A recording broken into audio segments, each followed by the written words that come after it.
కాంగ్రెస్ రహిత రాజకీయం ఈ రెంటికి సంబంధించి మీ కమెంట్ వినాలని ఉంది నాకు. అంటే కాంగ్రెస్ చేసిన ముద్ర ఏంటి ఈ దేశ రాజకీయాల్లో ఈ 70 ఏళ్ల స్వతంత్ర భారతం పైన? కాంగ్రెస్ అనేది ఇది దేశానికి చీడ, పీడ, శని కూడా 2 ఏళ్లకో 2.5 ఏళ్ళకో మారుతాడు, కానీ ఇది పర్మనెంట్ శని ఇది ఈ దేశానికి. భగత్ సింగ్ని ఉరి తీస్తుంటే వాడు హింసకు పాల్పడ్డాడు, నేను మాట్లాడినన్నాడు. ఈయన గొప్ప అహింసావాదట. 40 ఏళ్ల సుదీర్ఘ అనుభవం ఉన్న ఒక జర్నలిస్ట్ ఈ దేశ రాజకీయాల్లో సింహభాగం ఈ దేశాన్ని పరిపాలించిన కాంగ్రెస్ పార్టీ పాత్ర గురించి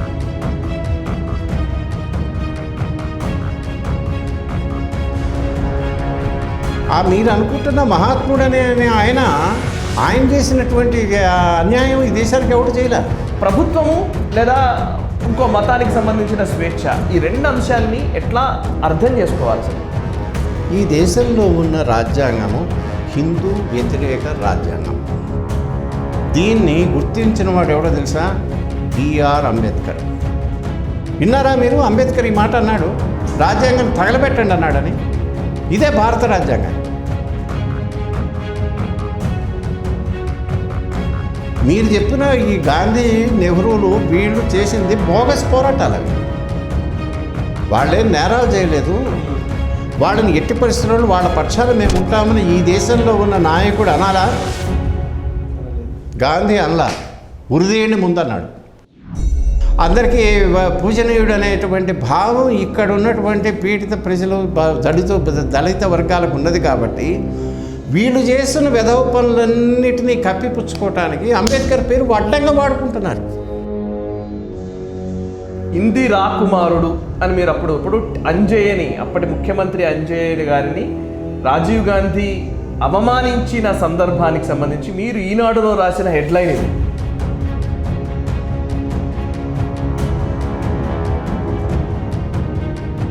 పొద్దున్న లేస్తే మిలియన్ వ్యూస్ కావాలి నాకు, యూట్యూబ్లో ఎత్తుందిరా అని వాడేమో అడగడు. వాడు ఎవడో కూడా ఎవడికి తెలియదు. కానీ ఆ మహానుభావుడు వ్యవస్థ ఉన్నది, అది చూడాలంటే కళ్ళు ఉండాలి. కళ్ళు మనం మూసుకొని కూర్చున్నాం.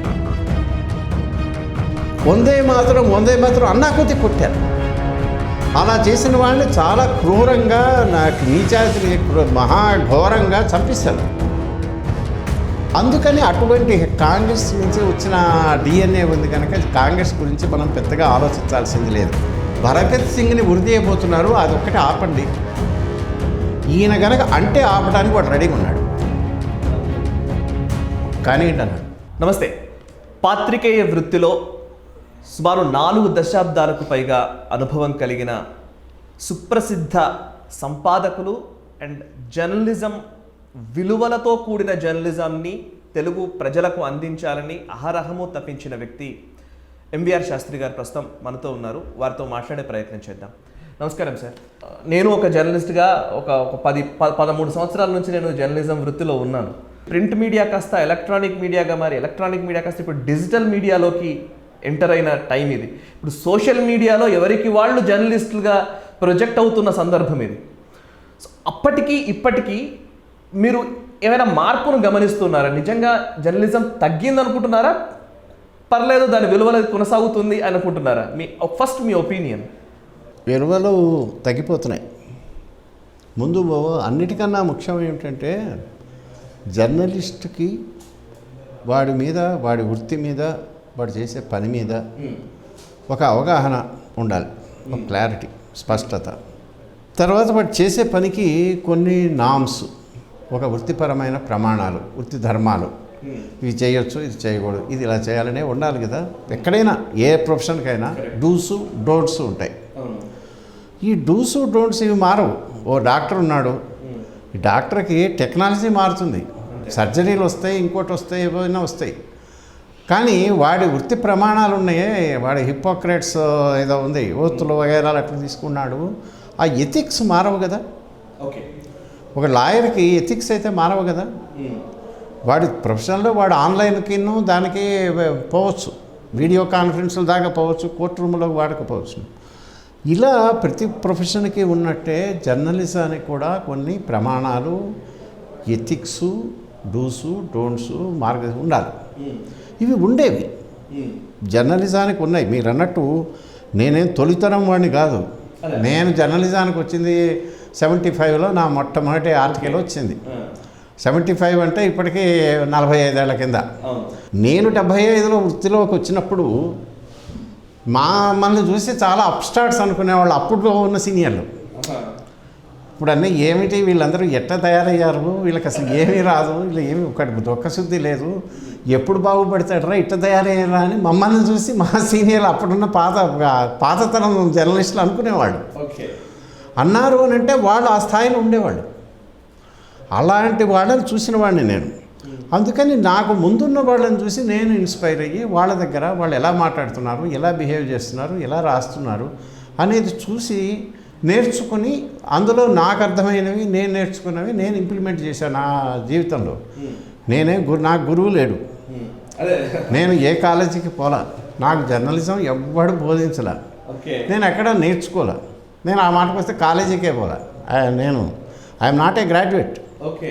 ఎలక్ట్రికల్ ఇంజనీరింగ్లో డిప్లొమా హోల్డర్ని. స్విచ్లు ఇటమిట్ట స్విచ్లు ఏసీ సర్క్యూట్ డిజిటల్ ఇది చదువుకొని వచ్చి ఎక్కడ ఉద్యోగం చేయలేక దొరక్క జర్నలిజంలో మరి ఆపద్ధర్మంగా ఏదో ఒక రకమైన వాసనలు అనుకోండి, సంస్కారాలు, దాని మీద ఆ ఇంట్రెస్ట్ ఉంది. చేరుకుని నేను నేర్చుకున్నది నా పూర్వుల నుంచి, అప్పుడున్న వ్యవస్థల నుంచి. పత్రికా వ్యవస్థ నాకు గర్వపడేవాడిని. నేను ఎప్పటికైనా ఆ స్థాయికి వెళ్ళాలి, ఆ రకంగా పేరు తెచ్చుకోవాలి, ఆ రకంగా నేను ఒక మంచి మీనింగ్ఫుల్ రోల్ ప్లే చేయాలి అని ఇన్స్పైర్ అయిన వాడిని. అక్కడ కట్ చేస్తే ఇప్పుడు ఈ టైంకి వస్తే, ఇప్పుడు ఎవడన్నా జర్నలిజంలోకి వస్తే, ఇప్పుడున్న జర్నలిజంలో ఉన్న టవరింగ్ పర్సనాలిటీని చూసి నేను వీళ్ళలాగా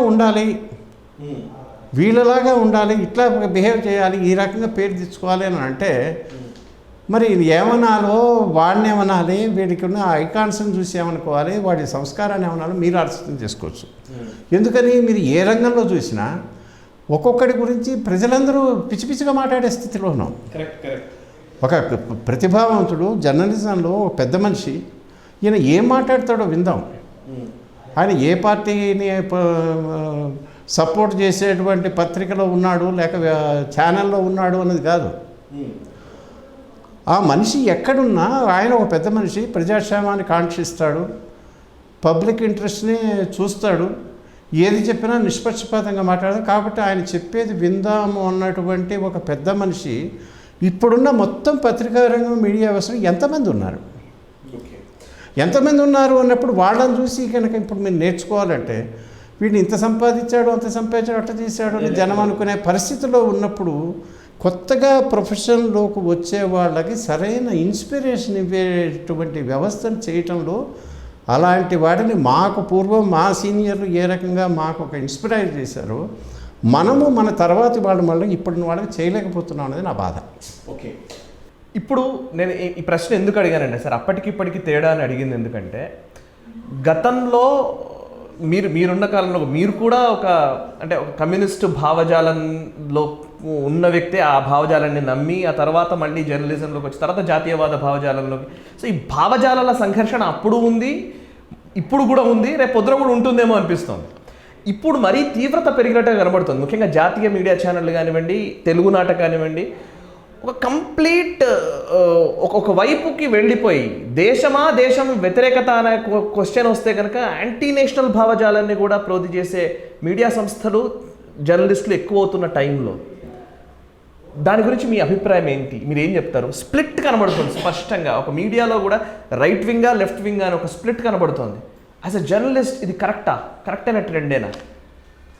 ఇప్పుడు నేను భావజాలాల సంఘర్షణ కూడా మంచిదే సాయి. ఎందుకనంటే నేను నా చిన్నతనంలో మీరు అన్నట్టు నేను కమ్యూనిస్ట్ పార్టీలో కార్డు హోల్డర్ని. నేను ఈ హిందుత్వాన్ని, హిందూ మతాన్ని, ఈ ఆర్ఎస్ఎస్ని, అప్పట్లో జనసంఘం ఉండేది, దాన్ని నేను తీవ్రంగా ఖండించి చీల్చి చెండాడిన వాడిని. నాకు వీళ్ళు ఈ మతవాదులన్నా ఇంకోటన్నా నాకు పెద్ద ఎలర్జీ, పెద్ద మీటింగులు పెట్టేవాడిని. నాకు విప్లవము, పీడిత తాడిత ప్రజానీకము, గతి తార్కిక భౌతికవాదము, శ్రామిక విప్లవము ఇలా ఉండేది భావనలో. అప్పుడు నేనున్న స్థితిలో నేను తప్పనుకోట్ల, ఆ స్థితిలో నేను చాలా తమకంలో ఉండేవాడిని. ఒక పూనకం వచ్చినట్టుండేది. నేను ఒక ఆదర్శం కోసం పనిచేస్తున్నా, ఒక సిద్ధాంతం కోసం ఉన్నా, దానికోసం చూస్తే ఆ మెజర్స్తో చేస్తే నాకు వీళ్ళు పనికిరాలేదు అన్న ధోరణిలో నేను వీళ్ళని వ్యతిరేకించేవాడిని. 70స్లో నేను 67-70లో కాలేజీలో పాలిటెక్నిక్లో ఉన్నా, నంద్యాల. అక్కడ స్టూడెంట్స్ ఫెడరేషన్లో పని చేశాను. కమ్యూనిస్ట్ పార్టీ మీ సమావేశాలు మా చిన్న రూముల్లో జరిగేవి.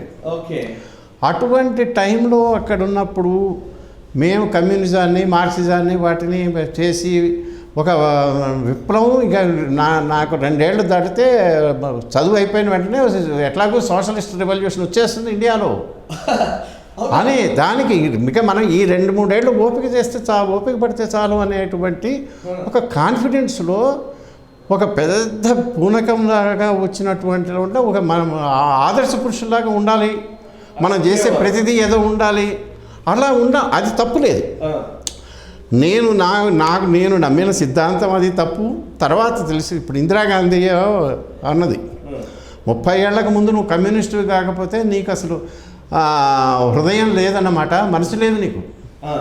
30 ఏళ్ళు దాటిన తర్వాతగా నువ్వు కమ్యూనిస్టుగానే ఉన్నావు, బుద్ధి లేదన్నది, బుర్రలేదు.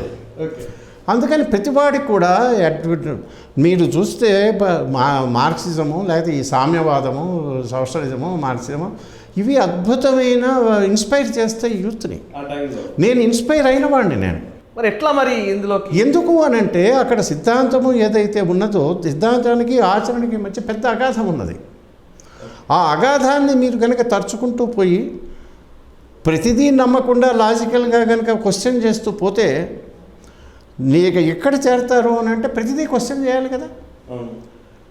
మనము ఒక పీఠాధిపతిని క్వశ్చన్ చేయకూడదు. ఒక వేదం అనేది అపౌరుషయము, ఓ మతము, ఒక దేవుడు, వాళ్ళనే నమ్ముకోవటం, వాడే కరెక్ట్ అంటాం, ఇది తప్పు అని కదా అనేది. అలాంటప్పుడు ఒక మార్క్సిజం అనేది ఒక మతంగా మనం చేసాం. మార్క్స్ అనేవాడు వేదం చేసినటువంటి శ్రీకృష్ణ పరమాత్మను, జగద్గురు అయిన కృష్ణుడిని ఎవరన్నా అన్నా విమర్శించినా కూడా హిందూ అన్నవాడు మరీ తలడిల్లడు. కానీ మార్క్స్ మహర్షిని మీద కనుక ఒక అంటే మార్క్స్ను లెనిన్ను అంటే అది ఒక పెద్ద బూతులాగా, ఓ పెద్ద దీనిలాగా అనుకున్నప్పుడు మా క్యాపిటల్లో లేకపోతే ఇంకో పుస్తకాన్నో మీకు వేదంలాగా నీకైనప్పుడు అందులో ఆయన ఎప్పుడో 19th సెంచరీలో రాసిన వాడు తప్ప ఇంకోటి ఏది కరెక్ట్ కాదు, దాని గురించి చేయాలని అంటే సంథింగ్ ఈజ్ రాంగ్ అని మీకు అనిపిస్తుంది. ఏది ఈ స్పిరిట్ ఆఫ్ ఎంక్వైరీ అలా మాట్లాడేటప్పుడు వచ్చే దానిలో మనం ఎక్కడో ఇది సరిగ్గా లేదు అని అన్నప్పుడు మనలో పరివర్తన వచ్చింది. చివరికి నాకు అర్థమైంది ఏంటంటే ప్రపంచం మొత్తం మీద అన్ని ఫిలాసఫీల్లో, అన్ని సిద్ధాంతాల్లో, అన్నిట్లోకి హయ్యెస్ట్ ఆల్ టైమ్ గ్రేట్ ఏదన్నా ఉంది అంటే అది Indian thought. Spirit of enquiry అనేది ఉంది. దేని నమ్మకు, డోంట్ క్వశ్చన్ ఎవ్రీథింగ్ అంటాడు. ఉపనిషత్తుల్లో ఉన్నాయి అన్ని క్వశ్చన్సే. అలాంటి క్వశ్చన్ చెయ్యి ప్రతిదీ అని చెప్పి ప్రోత్సహించి ఆ క్వశ్చన్ చేయటాన్నే చివరికి నువ్వు దేన్ని అన్నీ డినై చేయి. నాస్తి నాస్తి నేతి నేతి నేతి అనేది ఇది కాదు, ఇది సత్యం కాదు, ఇది సత్యం కాదు అని ప్రతిదీ తీసివేస్తూ పోతే చివరికి ఏదైతే మిగులుతుందో అది సత్యము అంటాడు.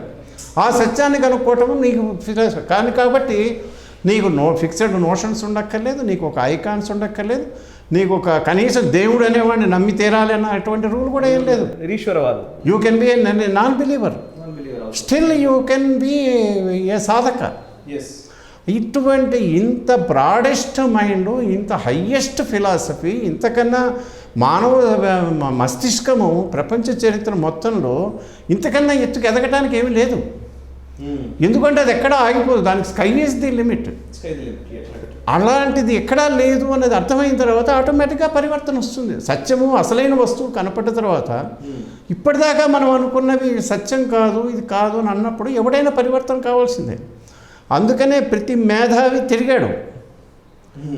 చలమో ఇంకోడో లేకపోతే ఎవడో వచ్చాడు, ఆయన ఉన్నప్పుడు మొదట్లో బాగానే ఉండేవాడండి, తర్వాత ఇటువంటి పాడైపోయాడండి అని అంటారే. కాదు, అప్పుడు బాగుపట్ట మొదలుపెట్టాడు. అదే వాడు తుప్పంతా అప్పుడు వదిలిందని అర్థం. అరుణాచలం వెళ్ళేంత వరకు వీళ్ళకి నచ్చుతాడు, కానీ తర్వాత నచ్చాడు వీళ్ళకి. బట్ తర్వాతే అసలు చలం ఎవడికి కొడవడి గంట కుటుంబరావు ఉన్నాడు ఆయన చివరిలో మారాడు. బుద్ధి కొలత అని దానికి దేని పేరు అట్లా ఎంతోమంది చివరికి పరమ భక్తులు అయ్యారు. పరమ భక్తులు కూడా అక్కల భక్తి దేవుడు అనేది తెలియదు. నువ్వు సత్యాన్ని గుర్తించు, సత్యం వెంట నాడు, సత్యాన్ని నమ్ముకో అని చెప్పేదానికన్నా ఇంకేముంది, ఆల్టర్నేటివ్ ఏముంది? వామపక్షం నుంచి రామపక్షంలోకి ఎప్పుడు వచ్చారు? ఏ టైంలో మీ షిఫ్ట్ జరిగింది? మళ్ళీ రామపక్షం అనేది నాకు రామపక్షం కూడా కాదా? సరే, ఓకే, దాన్ని మార్చేద్దాం. సత్యము అంతే. సత్యానికి దేవుడు ఇప్పుడు మనం అనుకునేది రాముడు, ఒక కృష్ణుడు. రాముడు అని నేను అన్నాను, రాముడికి వ్యతిరేకంగా ఇంకో కృష్ణుడు ఉంటాడు, లేకపోతే ఇంకోడు ఉంటాడు, శివుడు ఉంటాడు, ఇంతమంది ఎవరు లేరు. ఇండియన్ థాట్లో ఇవన్నీ కూడా మీరు అనుకుంటున్నవి. ఓకే, మనం అనుకుంటున్న దేవాలయాలు ఇవి మనం చేసిన ఇది ఒక థాట్. ఇది మంచిదే, ఇది హయ్యెస్ట్ ఫిలాసఫీయే. కానీ వీటన్నిటినీ చూసుకొని సోపాన పంక్తిలో పోతుంటే మీరు చివరికి చేరవలసిన పదం ఒకటి ఉన్నది. ఆ పదంలో అక్కడికి పోయే కొద్దీ చివరికి నేను ఒక దేవుడు, ఒక దేవాలయము, ఒక గ్రంథము ఏది కూడా అక్కడ లేని స్థితి కూడా ఉన్నది అని చెప్పినటువంటి తత్వము మన భారతీయ తత్వం. అందుకని నీకు ఏదీ లేదు, అన్నిటికన్నా హయ్యెస్ట్ వేదం అంటామే, వేదాన్ని కూడా దాటిన అతీత స్థితి ఒకటి ఉందంటుంది. అట్లా మంత్రము, తీర్థశాలు, మంత్రాలు, వేదము ఇవన్నీ కూడా అయిన తర్వాత మీరు పై ఈశ్వరుడి దగ్గరికి పోయే వరకల్లా మిగతా ప్రపంచంలో స్థితిని కూడా తీసి ఒక అతీతమైన స్థితి ఉన్నది, దాన్ని చేరుకోనాయన అని చెప్పటానికి ఒక మనిషిని పై అత్యున్నత స్థానానికి తీసుకెళ్ళేటువంటి ఫిలాసఫీని మించిన గొప్పతనం ఏముంది? ఇందులో మనం వెళ్ళగలిగితే అంత దూరం వెళ్దాం, లేకపోతే రాముడు అంటే రాముడి దగ్గర ఉందాం. రాముడు మనల్ని తీసుకెళ్తాడు, కృష్ణుడు తీసుకెళ్తాడు. ఒక ఇంటి వీధి చివర ఉన్న ఒకటువంటి గ్రామదేవత ఉంటే ఆ గ్రామదేవతని చాలు, నీకు కావాల్సింది భక్తి. అట్లా అది మన భారతదేశానికి గొప్పతనం ఏంటంటే, నువ్వు ఎవడివైనా నీ స్కూల్ ఆఫ్ థాట్ ఎట్లయినా, నీ మెంటాలిటీ ఎలాంటిదైనా, నీ ఆలోచనలు, నీ అభిరుచులు ఎలాంటివైనా దానికి తగ్గట్టుగా ఒకటి ఉంది ప్రిస్క్రిప్షన్. నీకు తగ్గది ఇది అంటే ఇది నీకు, దీన్ని నమ్ముకో, వెళ్ళిపోతావు పైకి. మళ్ళీ అందరూ కూడా హయ్యెస్ట్ స్టేట్కి తెరగలరు. అలా తీసుకెళ్ళేటువంటి దీనికన్నా జ్ఞాన భాండాగారం ఏముంది? రైట్ సార్, కరెక్టే. కానీ ఇప్పుడు మీడియాలో ఈరోజు స్ప్లిట్ ఎలాగైపోయిందంటే, ప్రతి ఛానల్ అంటే చూసే ప్రేక్షకుడు అట్లాగే ఆలోచన చూస్తూ ఉన్నాడు. ఈ ఒక ఛానల్ అనుకోండి, ఇంతకుముందు ఇలా ఉండేదో నాకు తెలియదు, మీరు చెప్పాలి దాని గురించి. ఇంతకుముందు ఒక జర్నలిస్ట్ అంటే ఆ వృత్తిని గౌరవించే వ్యక్తులు చాలామంది ఉంటారు. ఈరోజు కూడా వృత్తిని గౌరవించడం కంటే ఆ వృత్తి పట్ల భయపడే వాళ్ళు ఉన్నారు. లేదంటే దాన్ని ఎలాగైనా సరే మచ్చిక చేసుకుందాం, ఈ పలానా ఛానల్ వాళ్ళనా లేకపోతే ఇంకోట అని ఆలోచించే పరిస్థితిలోకి వచ్చారు. ఈరోజు ఐడియాలజికల్లీ ఆలోచిస్తే, భావజాలాల పరంగా ఆలోచించి చూస్తే, లెఫ్ట్ అని, రైట్ అని, లేకపోతే ఇండియన్ భారతదేశం పరంగా ఆలోచించే వాళ్ళు కొంతమంది, లేదా భారతదేశానికి వ్యతిరేకంగా మాట్లాడుతున్న వాళ్ళు కొంతమంది అని, లేదు దీని అంతటికీ ప్రజాస్వామ్య దేశం ఇది అని వేరే పాకిస్తాన్ లాంటి దేశాలకు అనుకూలంగా మాట్లాడుతున్న మీడియా అవుట్లెట్లు కూడా కనబడుతూ ఉన్నాయి. సో భావజాలము, వృత్తి, జర్నలిజం వృత్తి, ఈ రెంటిని కోఆర్డినేట్ చేయడంలో ఏమైనా సమస్యలు కనబడుతున్నాయా?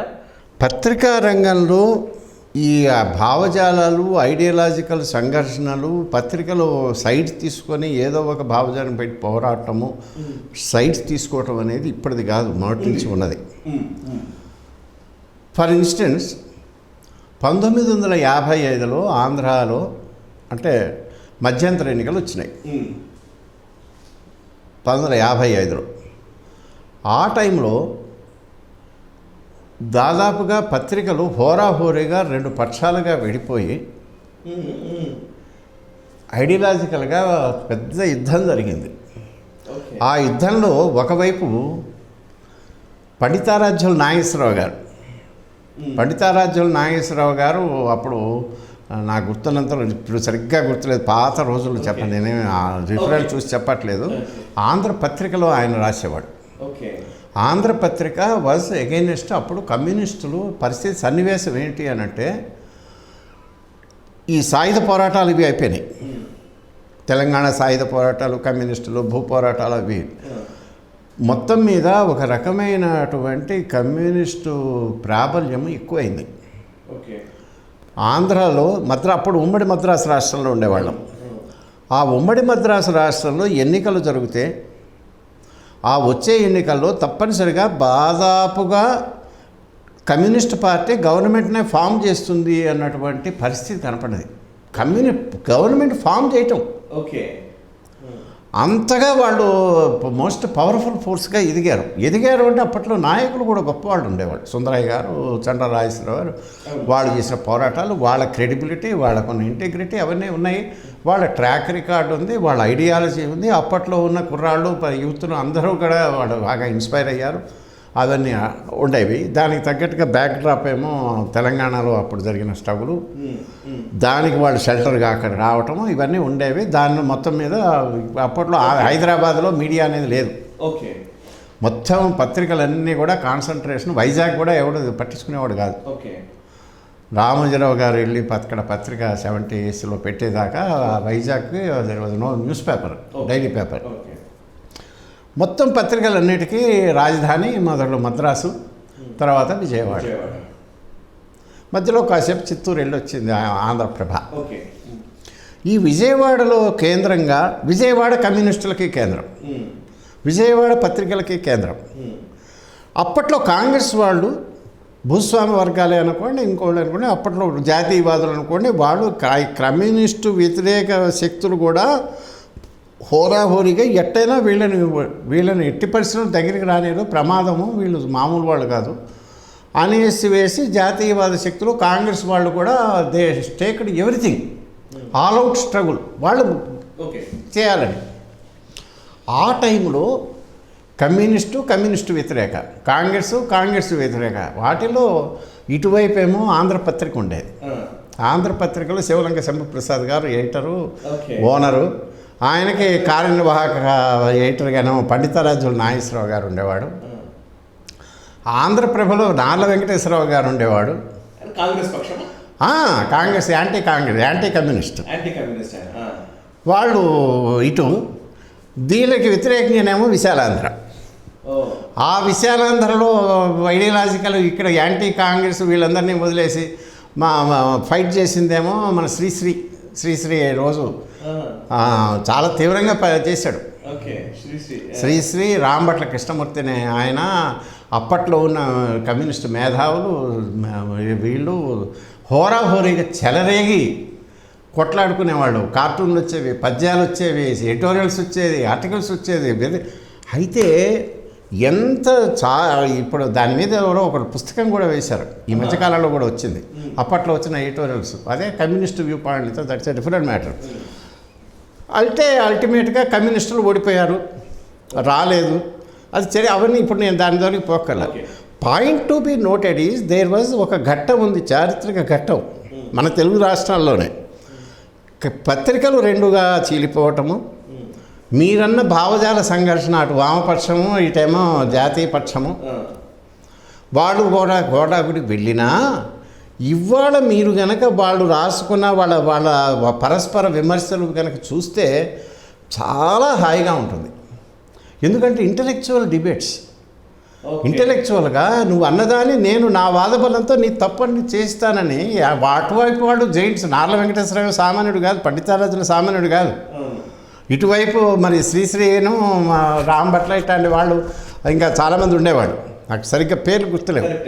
వీళ్ళందరూ జైంట్స్ కొట్లాడే వరకల్లా clash of the titans, intellectual giants. దానివల్ల చాలా బాగుండేది. దానివల్ల అక్కడి నుంచి మీరు ఇప్పుడు చూశారనుకోండి, అది ఒకవైపు పెట్టుకోండి. ఇప్పుడు చూస్తే పత్రిక వచ్చింది, ఎలక్షన్స్ వస్తున్నాయి అని అంటే ఇప్పుడు ప్రతి ఎలక్షన్కి మీడియా రెండు వైపుగా తిరుగుతుంది. చేసేది ఎవరు? అప్పట్లో ఎడిటర్లు ఫైట్ చేశారు, మేధావులు ఫైట్ చేశారు, వాళ్ళ మేధాశక్తిని ఉపయోగించి చేశారు. ప్రజల్ని వాళ్ళు చెప్పే వాళ్ళ సిన్సియారిటీతోనూ, వాళ్ళ వాదబలంతో, వాళ్ళ బుద్ధిబలంతో, తర్వాత వాళ్ళ ట్రాక్ రికార్డుతో, వాళ్ళ చిత్తశుద్ధితో కన్విన్స్ చేయాలని చూశారు.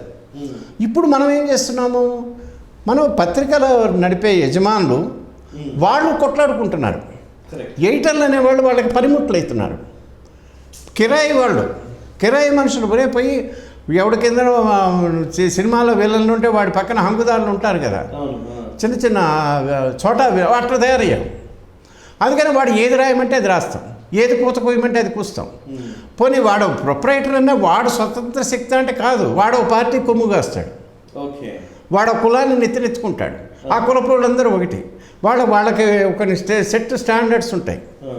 మనం ఇదైతేనేమో ఇలా చూస్తాం, అదే మన పార్టీకి సంబంధించిన ఒక రకంగా చూస్తాం, మన వర్గ ప్రయోజనాలు మన కుల ప్రయోజనాలు ఒక రకంగా చూస్తాం. మళ్ళా దీన్ని ఏదైనా ఇదంతా ప్రజలకే కోసమే అని మనం ఇలా నమ్మిస్తాం, ఇట్లా మాయ చేస్తాం, ఇది మోసం చేస్తామని అనుకుంటే ఒక్కసారి చేయగలరు, 2 సార్లు చేస్తారు, 3 సార్లు చేస్తారు, ఇంక తర్వాత ఎన్నిసార్లు చేస్తారు? దాంతో ఏమైందంటే జనానికి అర్థమైంది. జనానికి అర్థమైవ్వడంతో ఒక పత్రిక ఏదన్నా అన్నది, ఒక ఛానల్ ఏదన్నా అన్నది అనగానే వాడు ఏం రాస్తాడో ఇప్పుడు జనం చెప్పేస్తున్నారు. ఓ ఇష్యూ ఏదైనా వచ్చింది అని అంటే ఆ ఇష్యూ మంచి చెడ్డ దాన్ని ఆలోచించి ఇదివరకు మా కాలంలో పూర్వకాలంలో ఎట్లుండేదంటే ఇష్యూ వస్తే దాన్ని డిస్కస్ చేసి దాని మెరిట్స్ మీద కొట్లాడేవాళ్ళు.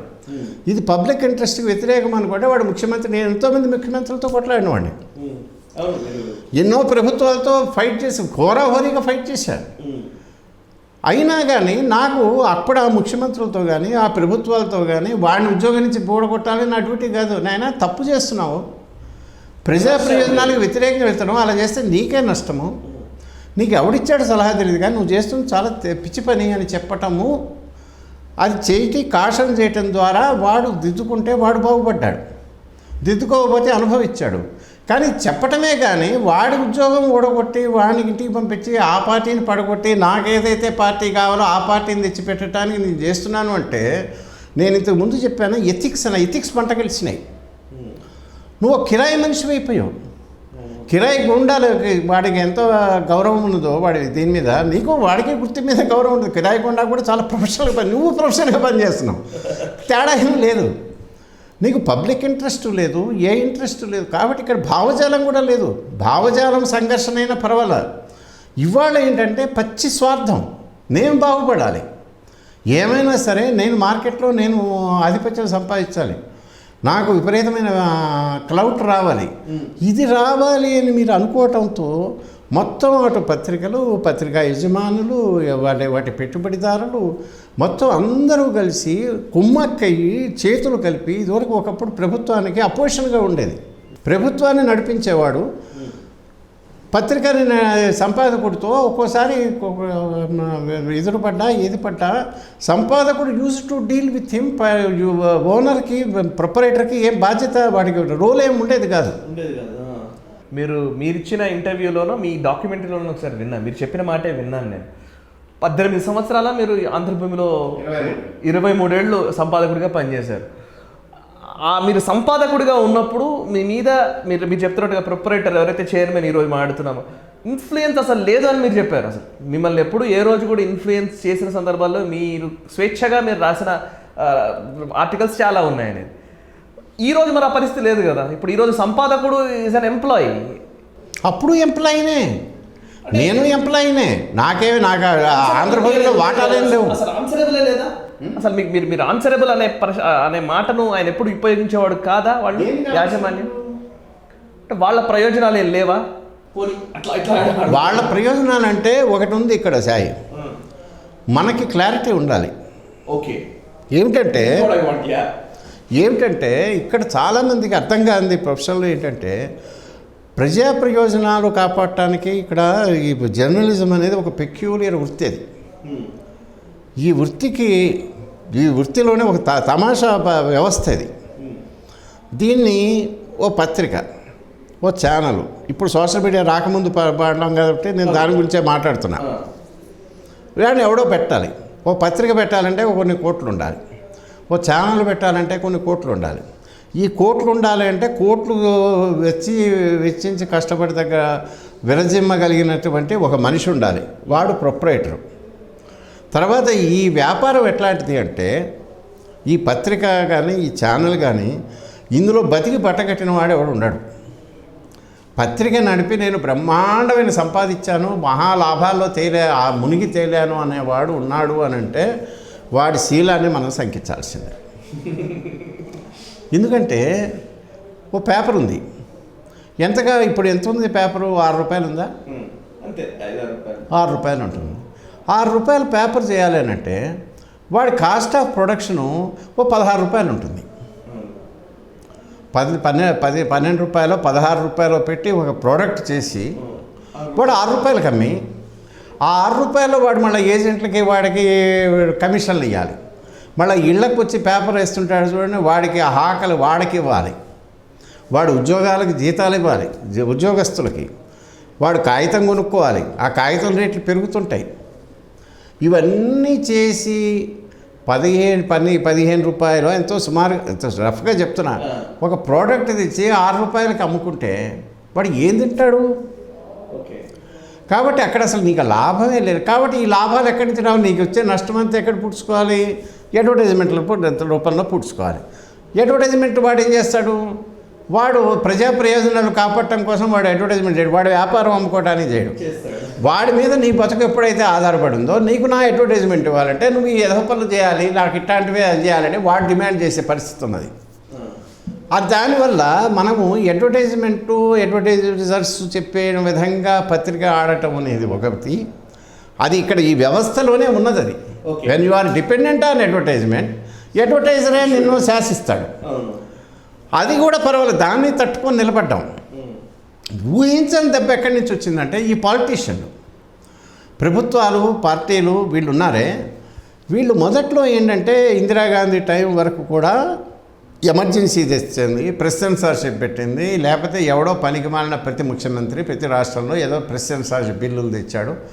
మేమందరం కలిసి ఎడిటోరియల్స్ రాసాం, హోరాహోరీ ఉద్యమాలు చేసాం, వాటన్నిటిని జయప్రదంగా ఎదుర్కొన్నాం. నాకు తెలిసి ఒక 30 ఏళ్లలో ఎంతమంది వచ్చినా అంతమందిని భారతదేశంలో ఉన్న పత్రికా వ్యవస్థ జయప్రదంగా ఎదుర్కొని బుద్ధి చెప్పింది. ఒక రాజకీయ నాయకుడు, ప్రతి రాజకీయ నాయకుడికి బుద్ధి చెప్పాం, ప్రతి పార్టీకి, ప్రతి ప్రభుత్వానికి బుళ్ళు దగ్గర పెట్టుకొని ఉండే మా జోలికి వచ్చారంటే ఖబర్దార్ అన్నాం, నిలబడ్డాం. జనం మన వెంట నిలబడ్డారు, మనం గెలిచాం. ఎందుకు గెలిచాం? మన క్రెడిబిలిటీ ఉంది కాబట్టి గెలిచాం. ఆ క్రెడిబిలిటీ వాడికి లేని క్రెడిబిలిటీ మనకున్నది. అదే చెప్తున్నా. అందుకని ప్రెస్ సెన్సార్షిప్లు, ఎమర్జెన్సీలను కూడా తట్టుకొని నిలబడగలిగినటువంటి పత్రికా వ్యవస్థ ఎక్కడ దిగజారింది అనంటే, ఈ రాజకీయ నాయకులు దాని తర్వాత ప్రెస్ సెన్సార్షిప్ల వల్ల లాభం లేదు, వాళ్ళు తెలివి మీరారు. మనం ఏదో తెచ్చి వాడి మీద ప్రెస్ సెన్సార్షిప్ అని భయంకరంగా ఉండేది. మీరు పత్రిక రాయాలంటే కలెక్టర్ ఎవడో ఉంటాడు, తహసీల్దార్, వాడు వచ్చి చెప్తాడు, ఈ వార్త తీసే నాకు పంపి అంటాడు. ఆ పేజీలో మీరు పెట్టుకునేవాడిని తీసి ఇది తీసేయమని చెప్పి రాత్రి 12ంటికి చెప్పేవాడు. అది తీసేయమంటే ఏం చేయాలి? అసలు వీడెవడు మాకు చెప్పడానికి చాలా రియాక్షన్ వచ్చింది.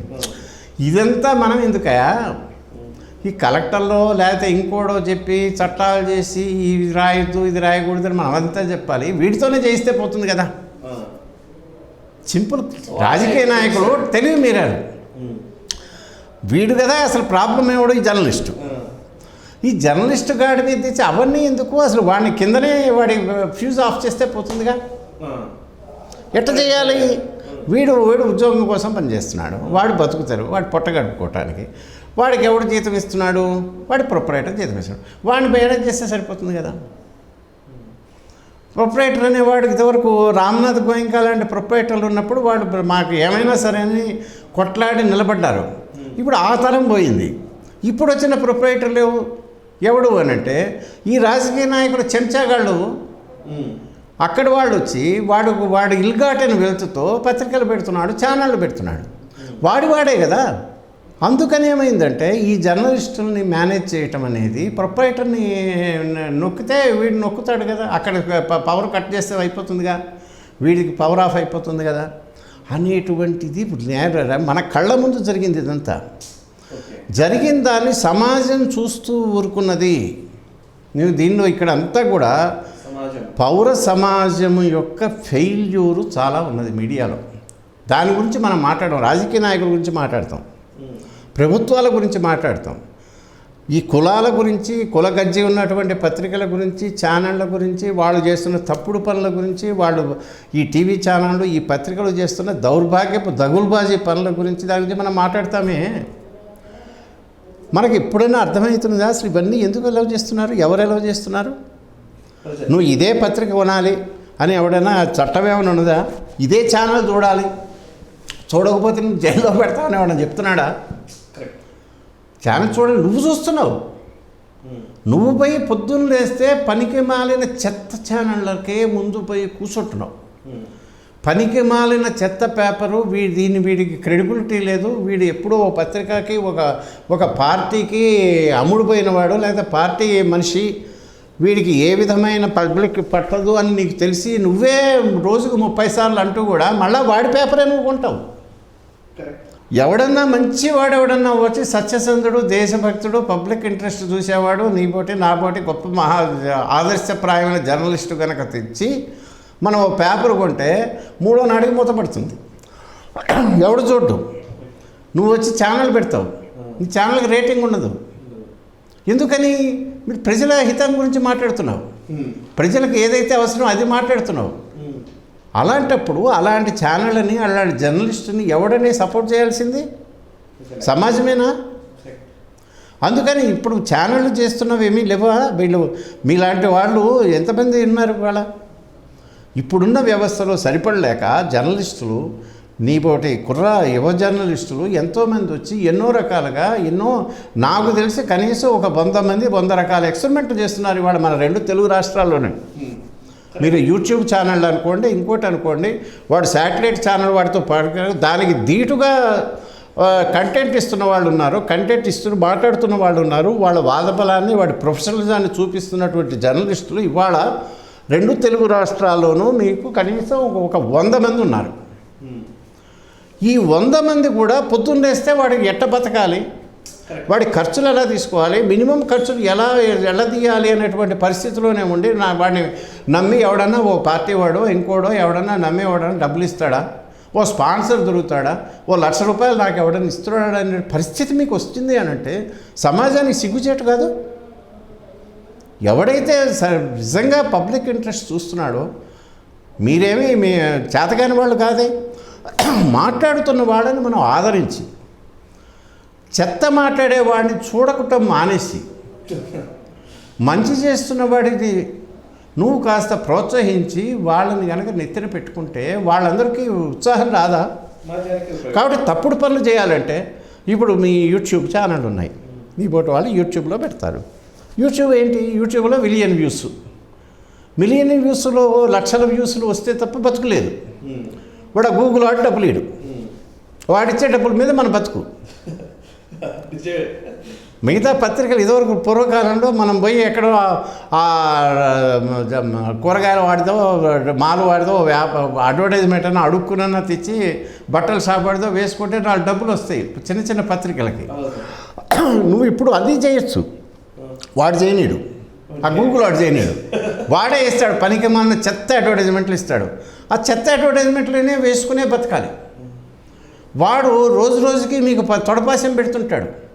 వాడు షైలాక్ గాడికి వాడికి తాత, వాడు మిమ్మల్ని అన్నింటినీ పిప్పి చేసి ఆ రకంగా చేస్తే కానీ మీకు 4 డబ్బులు ఇవ్వనేటువంటి పరిస్థితులు మీరు గొప్పగా చెప్పుకున్నటువంటి ఛానళ్ళు, యూట్యూబ్ ఛానళ్ళు, న్యూస్ ఛానళ్ళు ఏవైతే ఉన్నాయో వీళ్ళ బతుకన్నీ కూడా గూగుల్ వాడి మీద ఆధారపడి ఉన్నాయి. వాడి దయాధర్మం మీద, వాడు వేసే బిచ్చం మీద ఆధారపడి బతుకుతున్నామే. ఈ పరిస్థితి మనం ఒక ప్రొఫెషనల్ జర్నలిస్టుని తీసుకొస్తే అది పాపమో తప్పు వైఫల్యమో సమాజానికి కాదు. నిజంగా ఎవడన్నా కనుక డబ్బులు ఉన్నవాళ్ళు లేడా ఇవాళ సమాజంలో ₹1,00,00,000 ఎక్కడో పనికి మాలిన వాడికి ఓ పార్టీ ఫండ్ ఎన్నికలు వచ్చిందంటే ₹1,00,00,000 ఇచ్చేవాళ్ళు ఉన్నారు. బిజినెస్లు చేస్తున్నాడు అంటే ప్రతి బిజినెస్ వాడు అన్ని పార్టీల వాడికి వాడందరూ పక్షపాతం ఏముండదు. రూలింగ్ పార్టీ వాడికి 1,00,000 ఇస్తే అపోజిషన్ వాడికి 50,000 ఇస్తే అసలు ఓట్లే రానటువంటి పనికి మాలిన పార్టీకి కూడా 5,000 10,000 ఇచ్చి అందరినీ జస్టిఫై చేయడానికి ఒక ఎలక్షన్ కనుక వస్తే ఒక 2 కోట్లు 3 కోట్ల రూపాయల బడ్జెట్ చేతిలో పెట్టుకున్నటువంటి వ్యాపారులు ఇవాళ 2 రాష్ట్రాల్లో తెలుగు రాష్ట్రాల్లో బోలెడు మంది ఉన్నారు. వీళ్ళలో దేశం గురించి మాట్లాడేవాళ్ళు, ప్రజా ప్రయోజనాల గురించి మాట్లాడేవాళ్ళు, ప్రభుత్వాల చెడు నడతల గురించి విమర్శించేవాళ్ళు, ధర్మం గురించి మాట్లాడేవాళ్ళు మహానుభావులు బోలెడు మంది ఉన్నారు. మేము చాలా ఫిలాంథ్రపిస్టులం అంటారు, అదంటారు ఇదంటారు. నీ పోటీ ఛానల్ పెట్టారా ఎవరు ఇమ్మంటేనేమో ₹30 ఇవ్వడానికి 300 సార్లు ఆలోచిస్తాడు. దౌర్భాగ్యపు పార్టీ వాడు తెచ్చి వాడు కనీసం వీడి మొహం కూడా చూడడం తెలిసినా, వాడు వీడికి అన్ని విధాలా కీడు చేయాలనే చూస్తున్నాడని తెలిసినా వాడికి తీసుకెళ్ళి మూట కట్టినప్పుడు ఇస్తాడు. తప్పు ఎక్కడుంది? నిజంగా మంచి మీడియాని పోషించుకోవలసిన బాధ్యత సమాజానిది. ఆ సమాజంలో ఉన్న డబ్బులున్న వాళ్ళది. డబ్బులున్న వాళ్ళు కొల్లలుగా ఉన్నారు. ఇప్పుడు దేవుడి గుళ్ళో తీసుకెళ్ళి ₹1,00,000 10,00,000 హుండీలో వేయమంటే మూట కట్టేస్తాడే. ఆ 10 లక్షలు నేను దేవుణ్ణి ధర్మాన్ని నిలబెట్టేటువంటి మంచి విలువల్ని పోషించేటువంటి ఈ ఛానల్కి నేను స్వామి నేను ఇది ఇస్తున్నాను నీకే ఇస్తున్నాను అనుకున్నానంటే దేవుడు కాదురా నాకు ఇవ్వాలి కదా ఆయన కట్టించావు అని ఏమైనా కొట్లాటకు వస్తాడా? సార్ ఇప్పుడు నిజంగా కరెక్ట్ మీరు చెప్పింది చాలా ఇంపార్టెంట్ విషయాలు ఇవన్నీ కూడా నిజం కూడా ఇవన్నీ. ఇప్పుడు మీరు ఒక జర్నలిస్ట్గా మీ ప్రస్థానంలో నాకు తెలిసిన అసలు నాకు చాలా గుర్తుండిపోయిన హెడ్లైన్ ఇది. అది ఇందిరా కుమారుడు అని మీరు ఇప్పుడు అంజయ్యని అప్పటి ముఖ్యమంత్రి అంజయ్య గారిని రాజీవ్ గాంధీ అవమానించిన సందర్భానికి సంబంధించి మీరు ఈనాడులో రాసిన హెడ్లైన్ ఇది. ఇందిరా కుమారుడు విజయం చేసిన కథాక్రమం బెట్టిదనిన. ఆ తర్వాత కాలంలో నాకు తెలిసి తెలుగువారి ఆత్మగౌరవం అన్న మాట కానివ్వండి, ఒక తెలుగు పాలిటిక్స్లో ఒక చేంజ్ రావడానికి అంజయ్ గారి ఆ ఉదంతం మూల కారణం అని అందరూ అంటూ ఉంటారు. దాన్ని కవర్ చేసిన వ్యక్తి మీరు. బట్ సేమ్ ఇందిరా కుమారుడు అన్నారు మీరు. ఇందిరా కుమారుడు అని రాజీవ్ గాంధీని అన్నారు. సో ఆ డైనాసిటీ, ఆ పాలిటిక్స్, ఆ వాసనలు కొనసాగుతూనే ఉన్నాయి కదా ఈ రోజు కూడా. రాజకీయాలు అండ్ ఇప్పుడు మీరు అన్నట్టుగా India is Indira is India అనే రోజుల నుంచి ఈ రోజుకి కూడా అట్లాంటి భావజాలాల్ని, ఆ వారసత్వ రాజకీయాల్ని, వాటిని పెంచి పోషిస్తూ ఉన్న వ్యక్తుల్ని మనం చూస్తూనే వస్తూ ఉన్నాం కదా. కాంగ్రెస్ రహిత రాజకీయం ఈ రెంటికి సంబంధించి మీ కమెంట్ వినాలని ఉంది నాకు. అంటే కాంగ్రెస్ చేసిన ముద్ర ఏంటి ఈ దేశ రాజకీయాల్లో ఈ 70 ఏళ్ల స్వతంత్ర భారతం పైన, whether positive or negative? Sai గొప్ప జర్నలిస్టు కాబట్టి ఇందులో లోడెడ్ క్వశ్చన్ వేయటం వల్ల దీనికి ఇందులో 10-15 ఆస్పెక్ట్స్ ఉన్నాయి. అందుకని ఒక కాంగ్రెస్ గురించి చెప్పాలి అని అంటే ఒక్క మాటలో చెప్పాలంటే చారిత్రక ఆధారం చేశారు. కాంగ్రెస్ అనేది ఇది దేశానికి చీడ, పీడ, శని కూడా 2 ఏళ్లకో 2.5 ఏళ్ళకో మారుతాడు. కానీ ఇది పర్మనెంట్ శని. ఇది ఈ దేశానికి దేశద్రోహుల మంద, జాతి వ్యతిరేకుల సంస్థ, జాతి మొత్తం స్వీపింగ్ స్టేట్మెంట్ కదా. చాలా అది ఇప్పుడు కాదు, దాని బతుకే అంత. అది ఎట్లా పుట్టింది, ఎలా వచ్చింది? 1985లో ఏవో హ్యూమ్ అనేవాడు చేత భారత జాతీయ కాంగ్రెస్ అని ఎవడెవడు ఎలా పెట్టించాడు, దాన్ని బ్రిటిష్ గవర్నమెంటే కావాలని కూర్చొని చేసి బ్రిటిష్ యంత్రాంగం అంతా కలిసి కష్టపడి ఓ పార్టీని పెట్టించారు. ఎందుకంటే వాళ్ళ ప్రయోజనాల కోసం. అది ఎలా వచ్చిందన్న దగ్గర నుంచి నేను ట్రేస్ చేశాను. అందుకని ఇప్పుడు అవన్నీ నేను చెప్పక్కల. సో ఇక్కడ పాయింట్ ఏంటంటే దాని డిఎన్ఏ అది.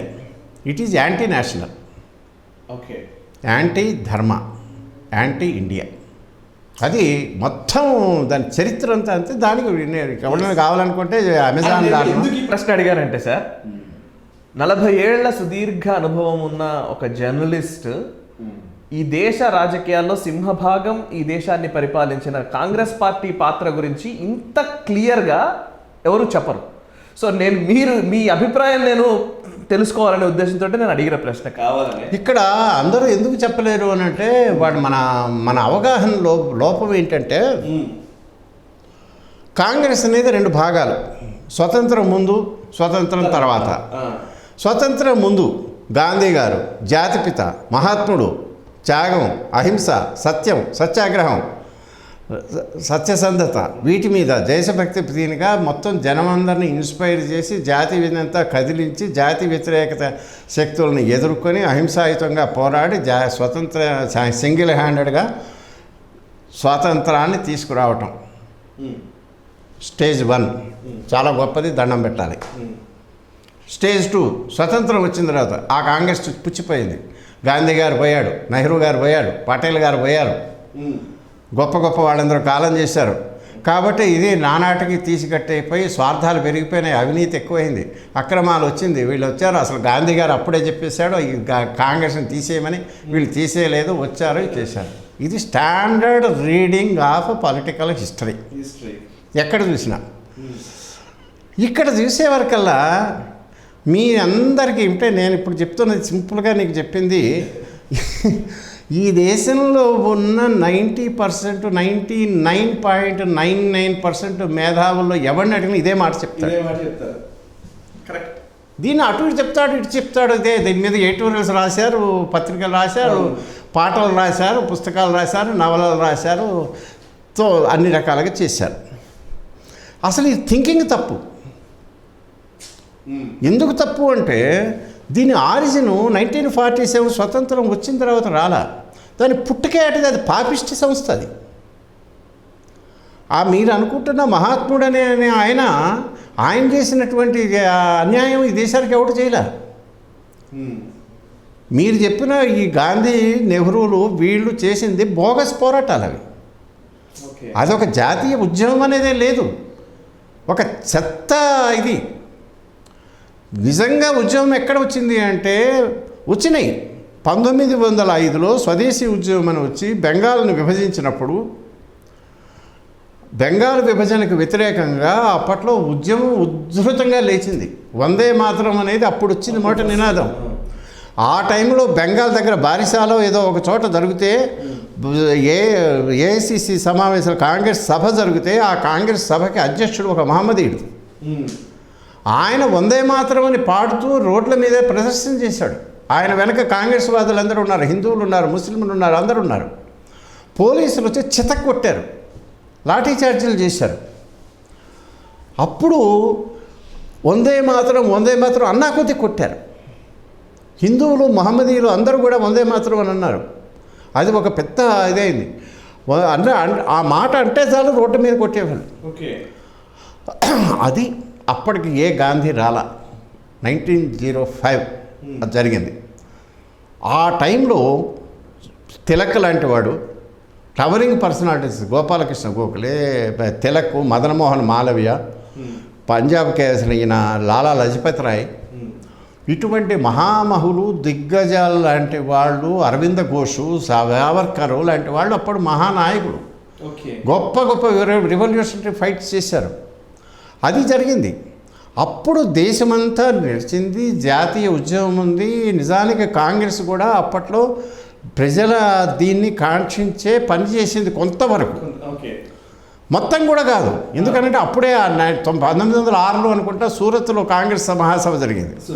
ఆ సూరత్ దానిలో తిలక్, లోకమాన్య తిలక్ మీద చెప్పులేశారు, చెప్పులతో కొట్టాడుకున్నారు. చెప్పుల సంస్కృతి అక్కడే మొదలైంది. అందుకని అద్భుతాలేం కాదు, కానీ ఎంతో కొంత ప్రజలు జాతీయ ఉద్యమం, బ్రిటిష్ వాడిని ఎట్టి పరిస్థితుల్లోనూ వాడిని రాజీ పడము అన్నటువంటి పట్టుదల ఉన్నటువంటి దాన్ని 1905 తర్వాత వాళ్ళకి అర్థమైంది. 1914 వచ్చింది, ఫస్ట్ వరల్డ్ వార్ వచ్చింది. ఫస్ట్ వరల్డ్ వార్ టైంకు అద్భుతమైన పోరాటం జరిగింది. ఏం పోరాటం జరిగింది?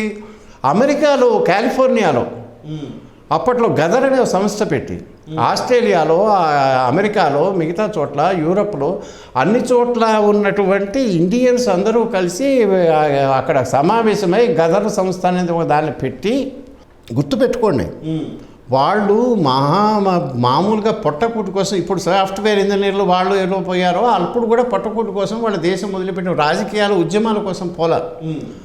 ఆ దేశాలకు పోయిన వాళ్ళు ఇక్కడ జరుగుతున్నవి చూసి తమ దేశ స్వాతంత్రానికి మనుగడ ఏమన్నా చేయాలనుకొని ఒక సంస్థ పెట్టుకోవటమే కాక, ఫస్ట్ వరల్డ్ వార్ టైంలో వాళ్ళందరూ కలిసి డబ్బులు వేసుకొని పోగు చేసి అక్కడి నుంచి బ్యాచెస్గా ఇండియాకు వచ్చారు, ఒక ఓడలు వేసుకొని. కామగత మారు అంటారు. వాళ్ళందరూ కలిసి వస్తే యుద్ధానికి వచ్చారు, సాయుధ యుద్ధానికి. ఒక పెద్ద యుద్ధం బ్రిటిష్ ప్రభుత్వానికి వ్యతిరేకంగా భారతదేశ స్వతంత్రం కోసం ఫస్ట్ వరల్డ్ వార్ టైంలో జరిగింది. గదర్ పోరాటం అంటారు. అలా చేసిన వాళ్ళని చాలా క్రూరంగా, నీచాతి మహాఘోరంగా చంపిస్తారు. వాళ్ళని చంపిన వాళ్ళని ఉరితీశారు, 100 మందిని ఉరితీశారు. ఆ ఉద్యమం ఫెయిల్ అయింది. మీరు ఎక్కడ వింటున్నారా? గదర్ విప్లవము, వాళ్ళందరూ మన దేశాన్ని లిబరేట్ చేయడం కోసం అమెరికాలోనూ ఇంకో చోట ఉన్నవాళ్ళు వాళ్ళ ఓడ వేసుకొని తుపాకులు పట్టుకొని మామూలు మనుషులు 100 మంది ఆడ మగ వచ్చారు. వాళ్ళు వచ్చి ఏదో చేద్దాం అనుకున్నారు, వాళ్ళకి సరైన సపోర్టు రాలేదు. అక్కడ రికార్డ్ కూడా లేదు సార్ అసలు. మరి అలాంటప్పుడు దానికి ఆ టైంలో వాళ్ళు పట్టుబడిన వాళ్ళని చంపి వాళ్ళని ఉరితీస్తానంటే వాడు దేశభక్తుడు కదా. ఆ దేశభక్తులను ఎట్ట ఉరితీస్తారు? స్వతంత్రం కోసం వచ్చారయ్యా వాళ్ళు. వాళ్ళేం నేరాలు చేయలేదు. వాళ్ళని ఎట్టి పరిస్థితుల్లో వాళ్ళ పక్షాన మేము ఉంటామని ఈ దేశంలో ఉన్న నాయకుడు అనాలా? గాంధీ అనలా. ఉరిదీయండి ముందన్నాడు. ఎందుకు ఉరిదీయండి? వాళ్ళు హింసకు బలపడ్డారట. ఈయన గొప్ప అహింసావాదట. ఇంతకన్నా హిపోక్రేట్ మొత్తం ప్రపంచ చరిత్రలో లేడు. ఈ హిపోక్రేట్ పనికి మాలిన హింస అని చెప్పి హింసకు పాల్పడ్డారని అదే పనికి మాలినటువంటి చెత్త మాట చెప్పి భగత్ సింగ్ని ఉరితీస్తుంటే వాడు హింసకు పాల్పడ్డాడు, నేను మాట్లాడనన్నాడు. ఉరితీస్తుంటే ఒక్క మాట. అప్పుడు ఆయనకేను లార్డ్ ఇర్విన్కి మధ్య ఒప్పందం జరుగుతున్నది. ఉప్పు సత్యాగ్రహము ఆ టైం అయిన తర్వాత ఒకసారి ఆ ఇర్విన్ ప్యాక్ట్ అని అందులో గనక భగత్ సింగ్ని ఉరితీయబోతున్నారు, అది ఒక్కటి ఆపండి. ఈయన గనక అంటే ఆపడానికి వాడు రెడీగా ఉన్నాడు. కానీ ఏంటన్నాడు వాడన్నాడు, అయ్యా వైస్రాయి మీ ఇవేదో జరుగుతున్నాయి కదా కాంగ్రెస్ సభలు, మరి మీకు ఇబ్బంది ఏమో కరాచీలో జరగబోతున్నది 1931. మీరు పోనీ అది అయిన తర్వాత ఆపమంటారా అన్నాడు. అది ఎందుకు కానిచ్చేయండి మేము చూసుకుంటాం అన్నాడు. ఇది ఎందుకు భగత్ సింగ్ చేసింది ఏమిటి? ఒక మనిషిని లాలా లజపతి రాయ్ అన్నటువంటి వాడిని, అటువంటి పంజాబ్ కేసరి అనేటువంటి అంత గొప్పవాడిని కట్టె తీసుకొని నిలబెట్టి నిరాయుధుడిగా ఉన్నవాడిని చితక బాదాడు ఒక ఇంగ్లీష్ వాడు. ఆయన ఒక జాతీయ నాయకుడు. అది చూసి తట్టుకోలేక అది ఎవడైతే చేశాడో వాడిని చంపాలనుకున్నాడు. అది తప్పు, అది హింస. వాడు లజపతి రాయని కొట్టడం హింస కాదు, చంపడాలు హింసలు కావు. బ్రిటిషర్స్ చేస్తే హింస కాదు అది ఆయన దృష్టిలో. రైట్. సో అట్లాంటి కాంగ్రెస్ అంటారు మీరు. అందుకని అటువంటి కాంగ్రెస్ నుంచే వచ్చిన డిఎన్ఏ ఉంది కనుక కాంగ్రెస్ గురించి మనం పెద్దగా ఆలోచించాల్సింది లేదు. 1975లో Indira is India, India is Indira అని అన్నాడు, అది చేశాడు అని అంటే ఆ తర్వాత నుంచి మనం ఏమీ నేర్చుకోలే. ఇప్పటికీ అదే స్టేట్ ఆఫ్ మైండ్లోనే ఉన్నాం. మీరు తెలంగాణకు పోతే కేసీఆర్ ఈజ్ తెలంగాణ, తెలంగాణ ఈజ్ కేసీఆర్ అంటారు. ఆంధ్రాకి పోతే Jagan is YCP, YCP Jagan, Jagan అంటే నాకు అంటాడు. అంతకుముందు చంద్రబాబు ఈజ్ ఉన్నాడు కాబట్టి ఇక మరి ఆయనకి తప్ప ఇంకొకటి దిక్కు లేదు, అది లేదు ఆయన అని అక్కడ అంటారు. ఇప్పుడు కొంతమంది మోడీయే ఇండియా, ఇండియా ఈజ్ మోడీ అంటాడు ఇంకొకడు. ఇట్లా అనేటువంటిది వీళ్ళు ఎంత నాయకులేనంటే నేను మళ్ళీ ఈ మూడింటిని ఒకళ్ళని కాదు, మైండ్ సెట్ ఉంది చూసారా. ఒక నాయకుడిని వాడు గొప్పవాడు కావచ్చు. KCR is great in his own way. You may have 100 reasons to praise him, to admire him. కానీ యూ కెనాట్ ఒక ఇండివిజువల్ని, ఒక రూలర్ని తీసుకొచ్చి మొత్తానికి ఇది తప్ప ఇంకెవరు లేరు అని అంటం అనేది ఉన్న మైండ్ సెట్ ఉందే మీకు. అప్పుడు ఇందిరా ఈజ్ ఇండియా అన్నటువంటి మైండ్ సెట్కి ఇప్పటికీ లేదు. నరేంద్ర మోడీ మహానుభావుడు, గొప్ప best prime minister India had, బ్రహ్మాండంగా పనిచేస్తున్నాడు. You have every reason to compliment him, to be proud of him and you have to salute. But thing is, ఇది ప్రాచీనమైన కొన్ని వేల సంవత్సరాల దేశం. ఇది ఒక 10 ఏళ్ల కింద నరేంద్ర మోడీ ఆయన అధికారంలో లేడు.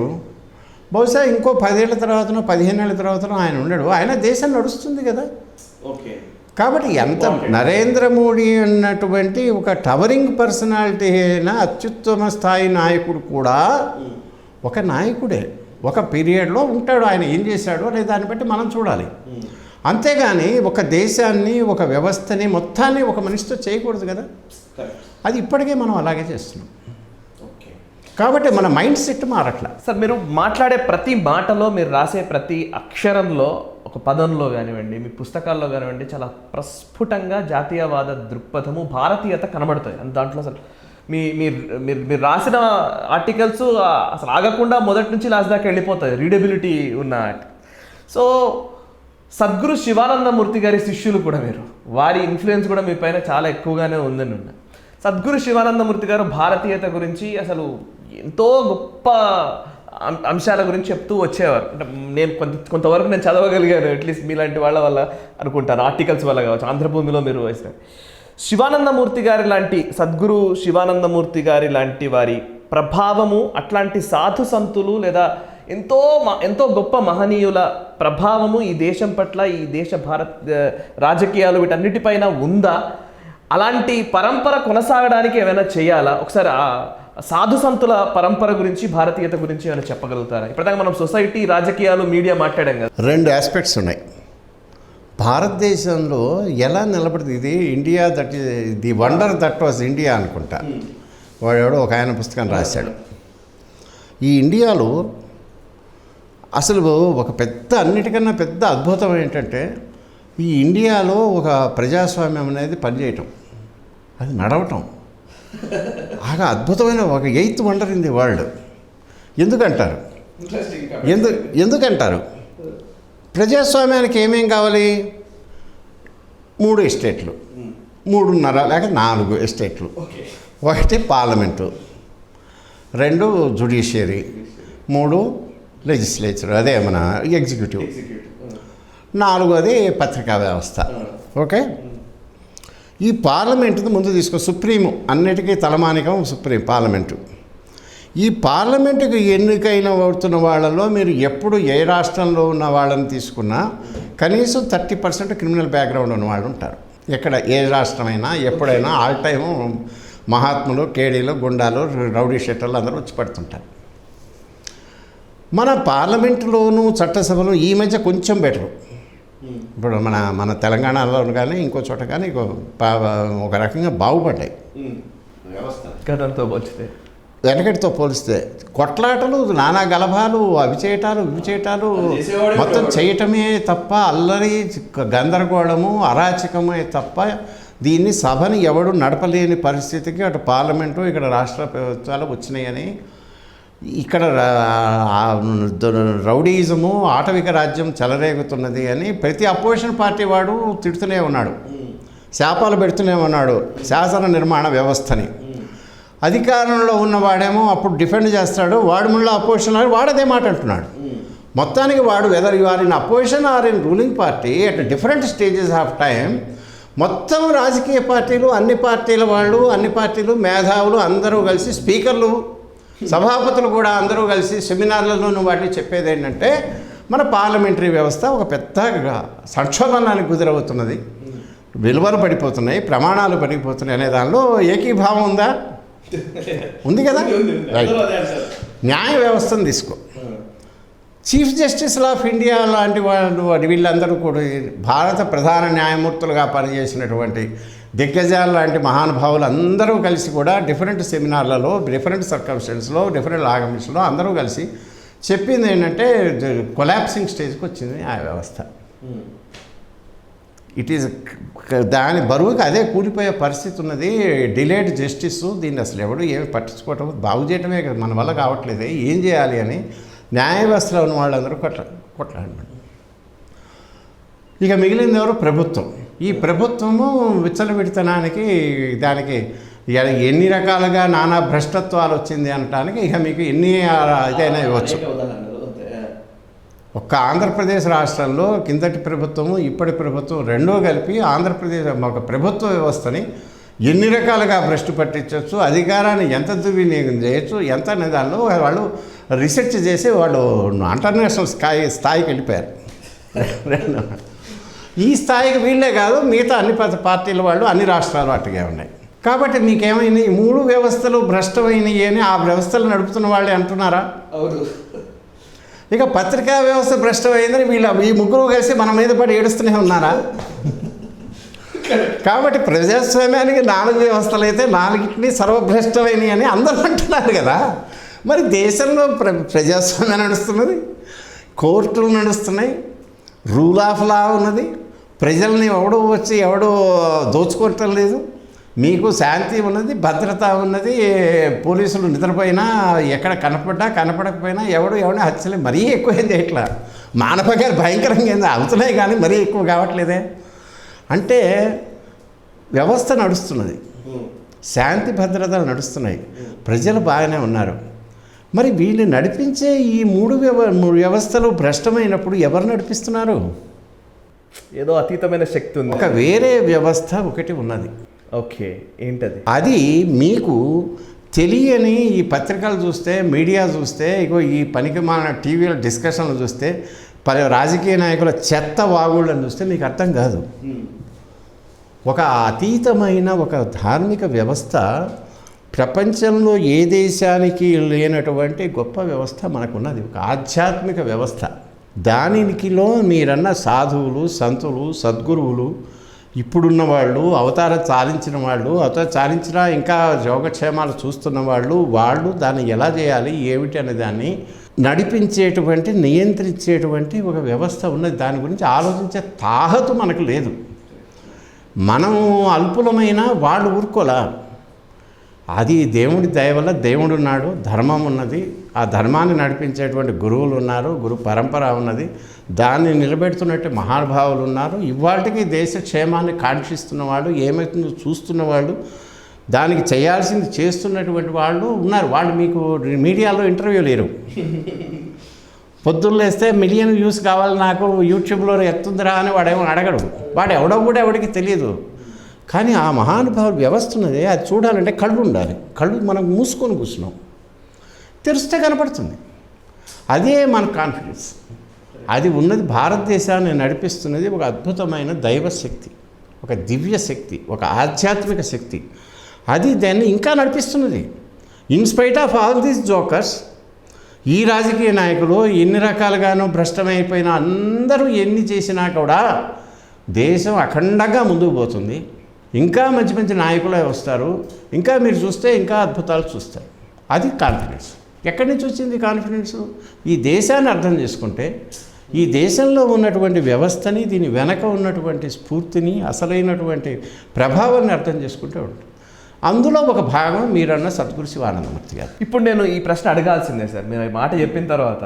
ఎందుకంటున్నాను, ఏం ప్రశ్న అంటే, ఇప్పుడు మీరు చెబుతున్న ఈ అతీతమైన ఏదో ఒక అద్భుతమైన వ్యవస్థ, ఒక శక్తి ఈ దేశాన్ని నడుపుతోంది అని మీరు చెప్తున్నారు, సాధు సంతులు, గురు పరంపర, ఇవన్నీ. కానీ చాలామంది ఈ మధ్యకాలంలో, అంటే చాలామంది అనుకోవడంలో ఒక వర్గపు వ్యక్తులు చాలామంది ఏమంటారంటే, అసలు భారతదేశానికి నాగరికతే నేర్పింది మేము అని ఒకడేమో అసలు ఈ దేశం అసలు దేశంలాగా ఎప్పుడూ లేదు, విడిపడి ఉన్న ఈ దేశం ఇది 1947లో మాత్రమే ఇది దేశంగా రూపాంతరం చెందింది అని ఒకడు.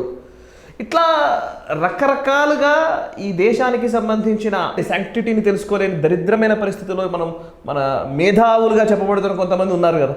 సో వాళ్ళ మీద మీ కమెంట్ ఏంటి? పిచ్చోడు, పిచ్చిగాడిదలు. కానీ మరి వాళ్ళని మేధావులను చిత్రీకరిస్తున్న వ్యవస్థను ఏమనాలి? ఎట్లా? వాడు భ్రష్టుడు బ్రదర్. మీరు అనవసరపు వాళ్ళకి మీరు ఎక్కువ ప్రాధాన్యం ఇస్తున్నారు. నా కంప్లైంట్ కూడా ఏంటంటే, మనము చూడాల్సినవి చూడట్లా. ఓకే, మన గర్వపడవలసినది, స్ఫూర్తి తెచ్చుకోవాల్సింది, భూమి మీదకి వచ్చినందుకు, పుట్టినందుకు. ఎంతో కాలం ఎప్పుడు పోతామో తెలీదు. ఎవరి ఎక్స్పైరీ డేట్, మ్యానుఫ్యాక్చరింగ్ డేట్ అయితే తెలుసు మీకు, date of birth. Expiry date కూడా ఉన్నది, అది మీకు తెలియదు. అది ఎప్పుడో తెలియదు. అందుకని అది అయ్యేలోపు కాస్త ఏదో ఒకటి చేసి let us do something and get out అనేది కనుక ఉంటే, మీకు మీ జీవితంలో మీరే బాగుపడతారు. మీరు ఒక బ్రహ్మాండమైన స్వయంచోదక శక్తిగా ఏర్పడతారు. మీ వల్ల సమాజానికి మీకు ఏదో కొంత మేలు జరుగుతుంది. Your life is well spent. మీకు అసలు ఈ ధ్యాసే లేకపోతే ఎందుకు వస్తున్నది ఇవన్నీ? ఈ ఆలోచనలు ఎందుకు వస్తున్నది? పనికి మాలిన అడ్డగాడిదలు పెట్టే దీన్ని ఎవడు చూడమన్నాడు మిమ్మల్ని? వాడి వాగులను ఎవడు వినమన్నారు? ఈ మేధావులు అన్నారు. మీరు ఎవడు మేధావి? ఈ గాడిదలందరినీ కలిపి అందరినీ కట్టగట్టుకుని నా దగ్గర రమ్మను. ఇప్పుడు మీరన్న స్టేట్మెంట్లో ఏ ఒక్క దాని మీదనా all of them put together, let them enter into a dialogue with me. మీరు పెట్టండి, ఎవరిని పెడతారు? మీరు ఎంతమంది మహాత్ములు పెడతారో దేశం మీద. ప్రతి ఒక్క మీరు అన్నదానిలో ప్రతి స్టేట్మెంటుని అది సాధికారికంగా వీళ్ళు చేసే పిచ్చివాగుళ్ళని నోళ్ళు ముయించగలము. అంతే. కానీ నోళ్ళు మూయించాలి అని మనం ఎందుకు అనుకోవాలి? ఇవి కుక్కలు మురుగుతున్నాయి.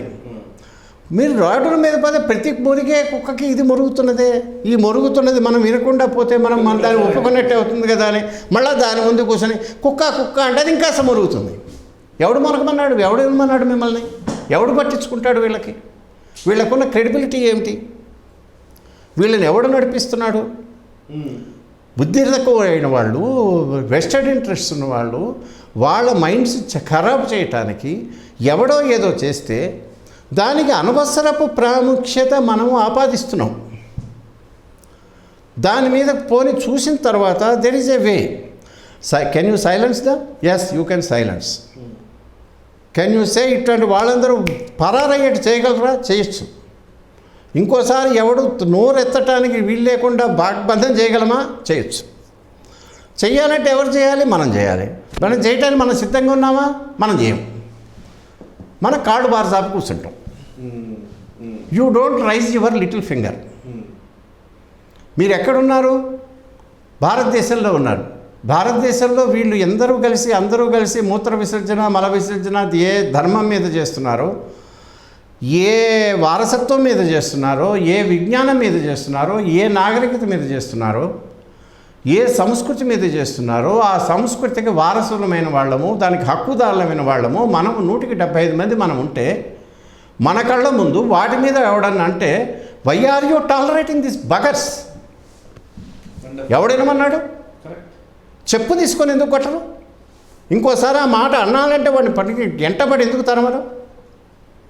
అడ్డగాడిదల్ని, వెధవల్ని డీల్ చేయాల్సిన పద్ధతి వేరే ఉంది. వాళ్ళకి మేధాపరమైన శక్తి అంతా ఎందుకు వేస్ట్ చేయాలి? ఎవడరా నువ్వు? ఏ పద్ధతి? నీ ఎజెండా ఏమిటి? ఎవడు నువ్వు? అసలు నీ మతం ఏమిటి? ఏ ఉద్దేశంతో మాట్లాడు? నీ వెనకున్నవాడు ఎవడు? నీకు ఎవడు డబ్బులు ఇస్తున్నాడు? ఎవడు బాగిస్తున్నాడు అని మాట్లాడితే ఈ ఛానళ్ళలో కూర్చొని పిచ్చి స్టేట్మెంట్లు, పిచ్చ వాగుళ్ళు, పిచ్చ డిస్కషన్లు, పిచ్చ యాంకర్లు, వాళ్ళు చేసే దరిద్ర కామెంట్లు ఎవడైనా చేయగలడా? జనం చెప్పుతో కొడతారు ఈ మాట అనంటే ఒక్కడు మాట్లాడతాడా? నువ్వు ఆ పని చేస్తున్నావా? అది వదిలేసి యూట్యూబ్లో నువ్వు కామెంట్లు చేస్తావు, వాట్సాప్లో షేర్లు చేసుకుంటావు. వాడు చేస్తున్న వాగుడంతా నువ్వు షేర్లు చేసి చూడు వాడు అట్ట అంటున్నాడు, ఇట్ట అంటున్నాడు, షేర్లు చేయి అంటే వాడికి నువ్వు ఇంకా పబ్లిసిటీ ఇస్తున్నావు. వాడికి కావాల్సింది అదే. నీ ఓటి వాళ్ళ బుర్రలు జడగొట్టడం వాడి ఉద్దేశం. వాడు చేస్తున్నాడు, నువ్వు దానికి ఉపయోగపడుతున్నావు. నిలబడి నువ్వు కనుక గట్టిగా ఒక్కసారి తేలిపడి నిలబడగలడా? ఇంటలెక్చువల్గా వస్తావా రా? మనం ప్రతి వాడిని నోరు మూయిస్తాం.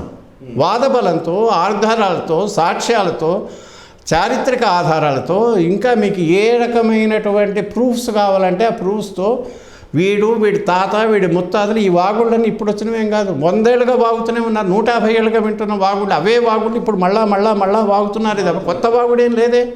150 ఏళ్ల కిందనే దయానంద సరస్వతి లాంటి వాళ్ళు, ఆర్య సమాజ్ సంస్థాపకుడు దయానంద సరస్వతి గారు రాసినటువంటి సత్యార్థ ప్రకాశ్ చదవండి. చెప్పు తీసుకొని కొట్టాడు ఒక్కొక్కడిని ఇన్ ఎఫెక్ట్. మరి ఆయన అప్పుడో ముగించాడు నోరు.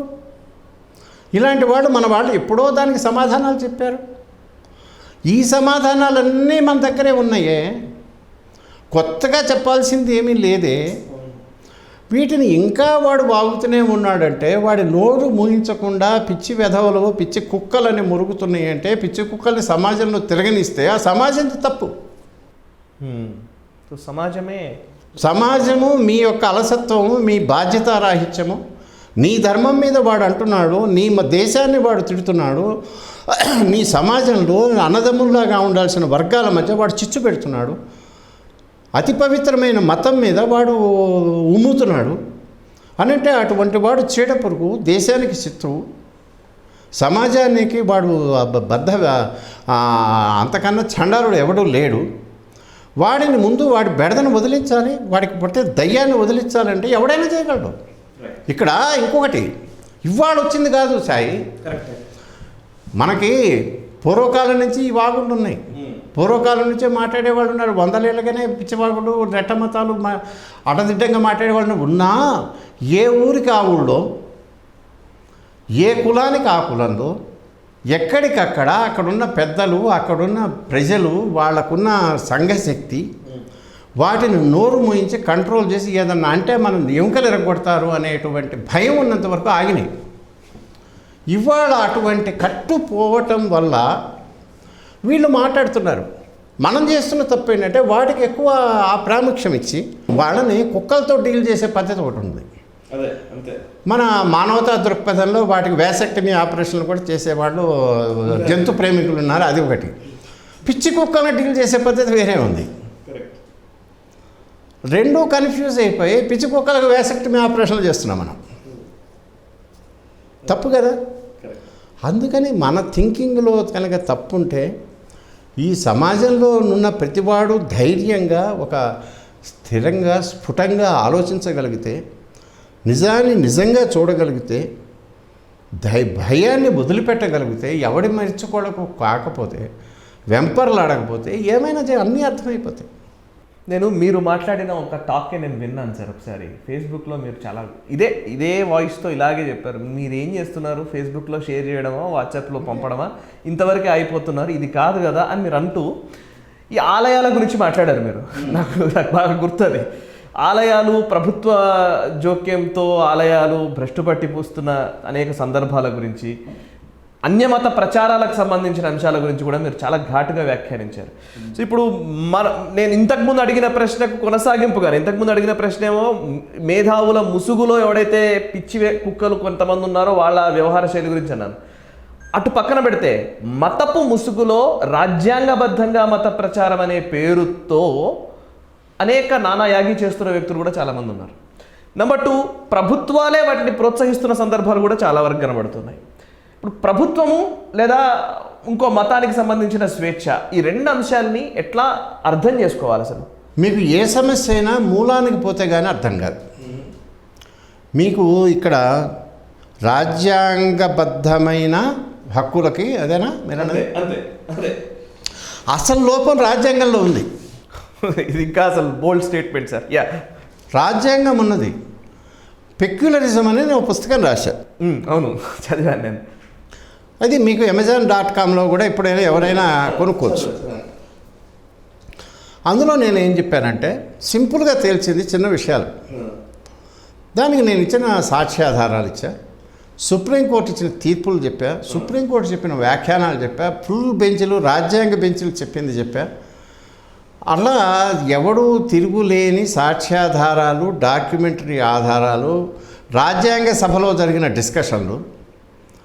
అప్పట్లో అంబేద్కర్ గారు మిగతా వాళ్ళు ఉన్న రాజ్యాంగ రచన జరిగినప్పుడు ఆ టైంలో వాళ్ళు కేఎం మున్షి లాంటి వాళ్ళు అడిగితే ఏం చెప్పారో దానికి అంబేద్కర్ గారు ఏం సమాధానం చెప్పారు, అటువంటి అక్కడి నుంచి మొదలుపెట్టి కోట్ చేసుకుంటూ చెప్పా.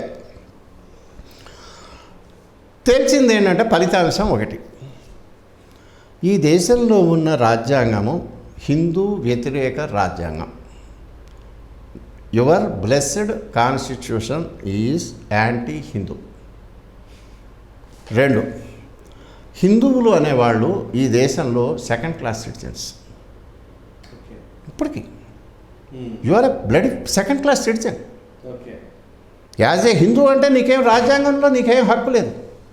పోయి చూడు, రాజ్యాంగంలో నేను హిందువునయ్యా, ఈ దేశంలో ఉన్న 75% ఉన్న జనాభాకి నేను రిప్రజెంట్ చేస్తున్నా, నేను హిందువుని లేకపోతే హిందూ మతస్థుడిని, నా మతం ఉంది, నా దైవం ఉన్నది, నాకు ఒక వ్యవస్థ ఉన్నది, దీన్ని మీరు దీనికి రక్షణ కావాలి, దానికి రక్షణ ఇవ్వడానికి నాకు రాజ్యాంగంలో నాకు కొంత జస్టిఫై చేయాలని అంటే మీకు ఎక్కడ లేదు.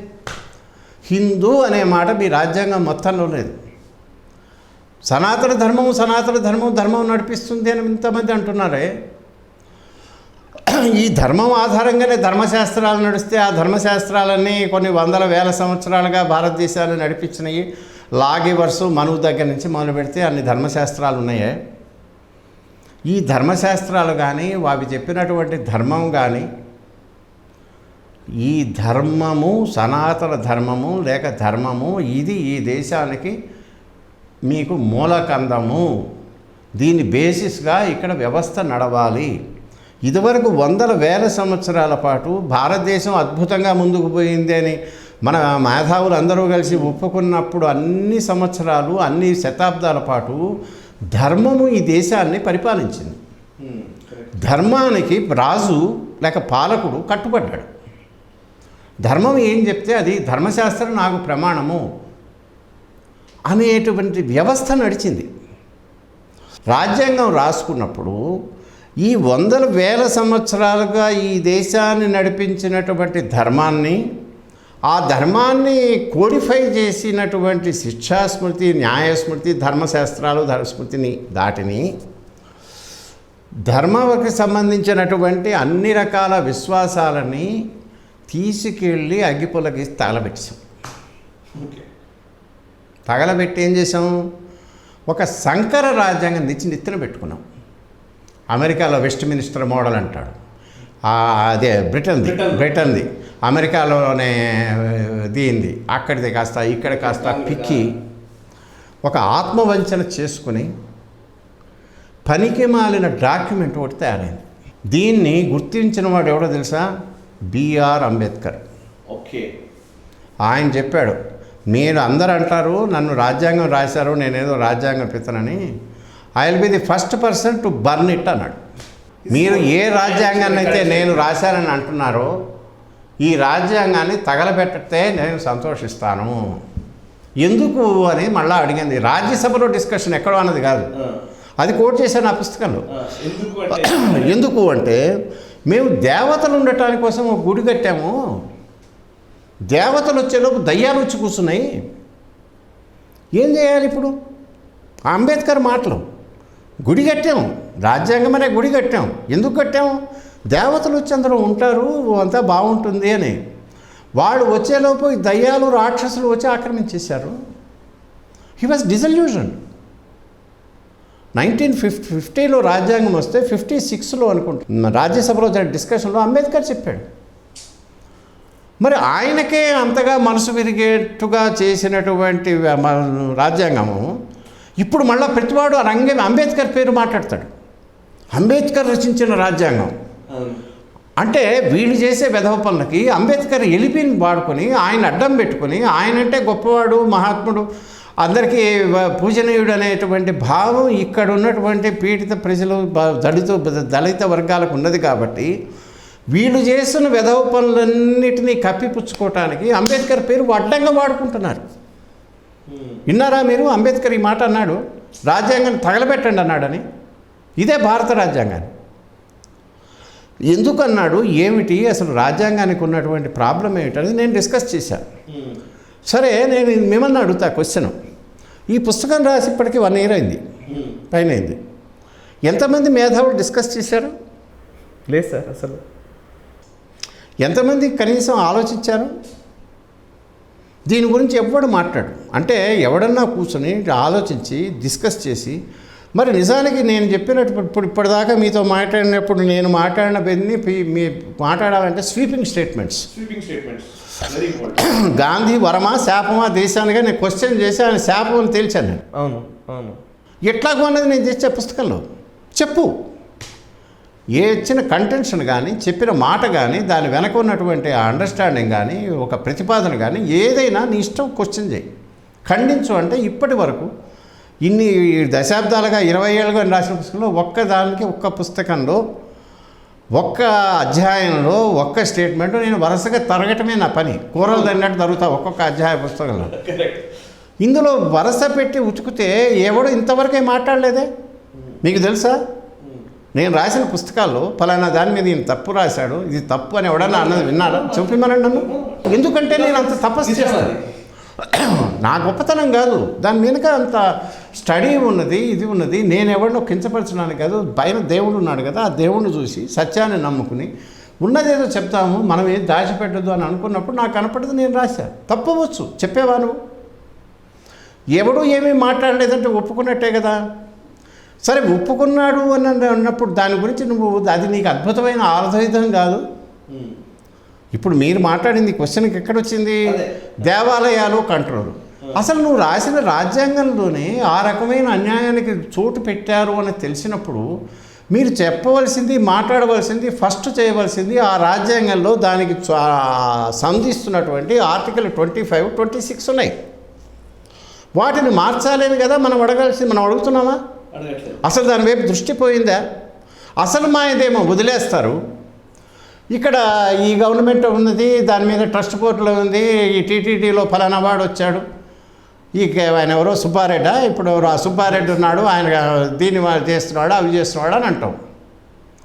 అంతకుముందేమో అదే సుబ్బారెడ్డిలో ఇంకో ఏదో సుధాకర్ యాదవ్ ఎవరో ఆయన ఉన్నాడు, ఆయన ఆక్రమాలు చేశాడని అప్పుడు అన్నాం. తెలుగుదేశం వాళ్ళతోనూ నింపేశాడు అప్పుడు అన్నాము. వైఎస్ఆర్సీపీ వాళ్ళు ఇప్పుడు అన్నాం. మళ్ళీ ఇప్పుడు అవంగానే మళ్ళీ ఈ వైఎస్ఆర్సీపీ వాళ్ళు వాళ్ళని తిడతారు, వాళ్ళు వచ్చి వీళ్ళని తిడతారు. ఏమిటి నాటకాలు? దీనివల్ల సమస్య తెగుతుందా? ఏదెక్కడైనా మూలం ఎక్కడుందో గవర్నమెంట్కి ఏమి సంబంధం అసలు? సుప్రీంకోర్టు ఎన్నిసార్లు చెప్పింది గవర్నమెంట్కి నీకే సంబంధం, అసలు ఎందుకున్నావు నువ్వు? చిదంబరం కేసు అని ఒకటి ఉంది. చిదంబరం కేసులో స్పష్టంగా చెప్పింది, 2014లో అనుకుంటా వచ్చింది. గవర్నమెంట్ ఎప్పుడన్నా ఏ దేవాలయంలోనో అక్రమం జరిగింది అంటే ఆ అక్రమం సరిదిద్దటం వరకు ఒక లిమిటెడ్ పీరియడ్ ఒక ఎగ్జిక్యూటివ్ ఆఫీసర్ వెళ్ళాలే కానీ నువ్వు నా ఆలయాలన్నీ నావే, నేను రొటీన్గా నేను పోస్ట్ చేయడం నువ్వే ఒకటి అని అడిగింది. దాన్ని పట్టుకొని మనం గట్టిగా మాట్లాడుతున్నావా? రాజధానిని మనకు సుప్రీంకోర్టే చెప్పింది కదా, మనందరం ఏకమైదాం, ఈ రాజకీయ నాయకుల గొంతు పట్టుకుందాం, ఈ పార్టీలను అడుగుదాం, నువ్వు ముందు మారుస్తావా లేదా అనేమన్నా అడుగుతున్నావా? మనం ఏమంటాం? ఈ మాట ఎవడన్నా ఏమంటాడో తెలుసా?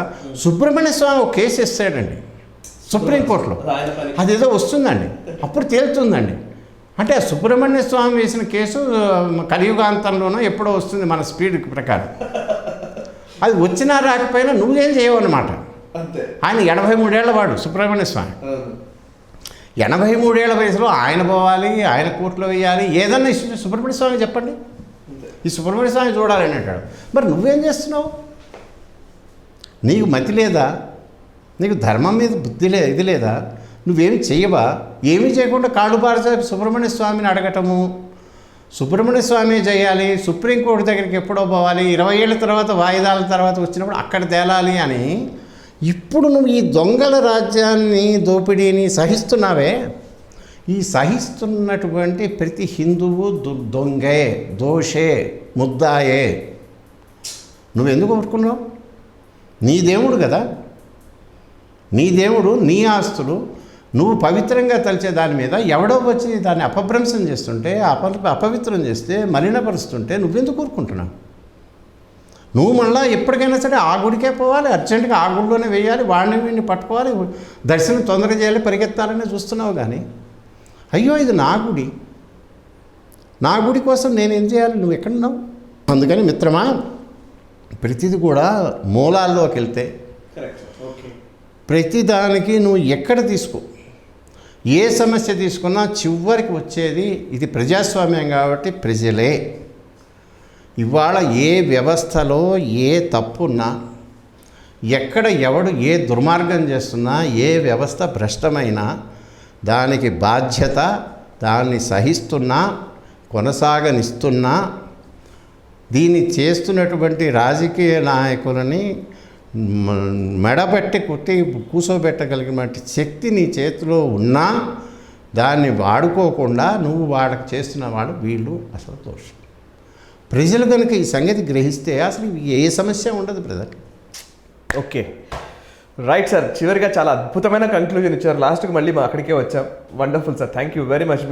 మీ మాటలు, మీరు రాసిన పుస్తకాలు చదువుతుంటే రీడబిలిటీ ఎలా ఉంటుందో అలాగే మీరు చెబుతున్న మాటలు వింటుంటే నాకు యాక్చువల్లీ మళ్ళీ క్వశ్చన్ మధ్యలో నేను ఎక్కువ ఇంటరప్ట్ అవుతూ ఉంటాను జనరల్గా అయితే, బట్ మీ దగ్గర కాలేకపోయాను కూడా, బికాజ్ వింటూనే ఉండాలనిపిస్తుంది. ఇంకా చాలా విషయాలు మాట్లాడాల్సి ఉన్నాయి, ఇంకోసారి మళ్ళీ మాట్లాడదాం సార్. మీరు మళ్ళీ ఒకసారి నాకు టైం ఇస్తే చాలా విషయాలు ప్రేక్షకులు కూడా చెప్పాల్సినవి ఉన్నాయి. తాజ్మహల్, సుభాష్ చంద్రబోస్, మీరు రాసిన పుస్తకాలు, ఇంకా చరిత్రకు సంబంధించిన ఆనవాళ్ళు, చరిత్రకు సంబంధించిన విషయాలు, ఇంకా చాలా విషయాలు పంచుకోవాలని ఉంది, మీతో మాట్లాడాలని ఉంది, తెలుసుకోవాలని ఉంది, 10 మందికి తెలియజేయాలని ఉంది. భారత్ టుడే ఛానల్ నుంచి ఉన్నప్పుడు ఇప్పుడు వచ్చి నీకున్న టాలెంట్కి, నీకున్న తెలివితేటలకి, దీనికి ఏ ఛానల్లో ఉన్నా నీకు అద్భుతంగా రాణించగలవు. అలాగే ఇంకేదైనా అపమార్గాలు తొక్కినా చాలా డబ్బులు సంపాదించడానికి చాలా మార్గాలు ఉన్నాయి. దానికి మనల్ని నెత్తిన పెట్టుకొని పూజించి మనకి అన్ని యోగక్షేమాలు చూసుకునే అప్రాచులు బోల్డ్ మంది ఉన్నారు. మనం అది చూసి అది వదిలేసి ఆ ఛాయిస్ ఉన్నా వదిలేసి మనం ధర్మాన్ని నిలబెడదాం, దేశానికి కట్టుబడదాం, దేశ క్షేమం చూద్దాం, మతం చూద్దాం, ధర్మం చూద్దాం, సనాతన ధర్మానికి ఏదో కాస్త చేద్దాం అనేటువంటి ఒక తపన నీలో ఉన్నది. అది నేను డ్రైవ్ చేస్తున్నాను, అంతే కదా. అంతే సార్. ఇలాంటి వాడు మొత్తం మీద ఇప్పుడు జర్నలిస్టువి. ఈ జర్నలిస్టులు మొత్తంలో 100,000కి ఒక్కడికి ఉంటుంది ఆ మాత్రం ఆలోచన. ఉన్న వాళ్ళల్లో కూడా మనుష్యాణం సహస్రేషు కశ్చిత్ యతతి సిద్ధయే యతతామపి సిద్ధానం కశ్చిత్ మాం వేతి తత్వత అంటాడు. 1000 మందిలో ఒకడికి వస్తే ఆ 1000 చేసిన వాళ్ళలో కూడా ఎవడో ఒకడికి ఆ తత్వం తెలుస్తుందని ఆయన అన్నట్టు, అట్ట ఉన్న వాళ్ళలో కూడా నిలబడి చేసి ఫ్రస్ట్రేట్ కాకుండా చేసి కన్సిస్టెంట్గా చేస్తున్నవాడు ఎవడో ఒకడో ఇద్దరో ఉన్నప్పుడు ఆ ఒకడిని ఇద్దరిని నెత్తిన పెట్టుకొని వాడు మరీ నీరుగారిపోకుండా సపోర్ట్ చేయవలసిన బాధ్యత సమాజాన్ని. అందుకని ఇది ఇక్కడ నీ నేషనలిస్ట్ హబ్బు మూతపడుతుంది. నువ్వు ఫ్రస్ట్రేట్ అయిపోయి పల్లిలో ఇంకోటో అమ్ముకుంటావు, పర్వాలేదు, నడిచిపోతుంది, జీవితం ఆగదుగా. మీ ఛానల్ మూతపడిన అందువల్ల ప్రపంచానికి యూట్యూబ్లో ఇంకా ఉన్నారుగా మహామహులు. బిగ్ బాస్లో ఏమవుతున్నది అక్కడ, రేపు ఎవడో వైల్డ్ కార్డ్ ఎంట్రీ ఎవడో ఎలిమినేట్ అయ్యి దీని మీద కదా మనం డిస్కస్ చేయాల్సింది. ఇవి చేసేది బిలియన్ వ్యూస్ ఇచ్చేవాడు ఉండగా రామ్ గోపాల్ వర్మ ఏం అయిపోతున్నాడు, రాజమౌళి ఇవి కదా మనం డిస్కస్ చేయాల్సింది. ఇవి చేసేవాడు ఉన్నారు కాబట్టి నీది ఉన్నా లేకపోయినా it doesn't make any difference.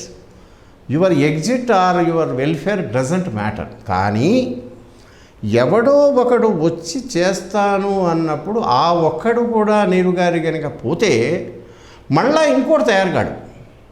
నాకు తోచింది ఏదో మీకు చెప్తాను, దీన్ని ఆదరించండి, దీన్ని ఇంకాస్త ఎక్కువ మందికి చెప్పండి, మనకైతే సంఖ్య అయితే ఉన్నది కదా, దీన్ని ఇంకా ముందు అది కదా మనం అడిగేది.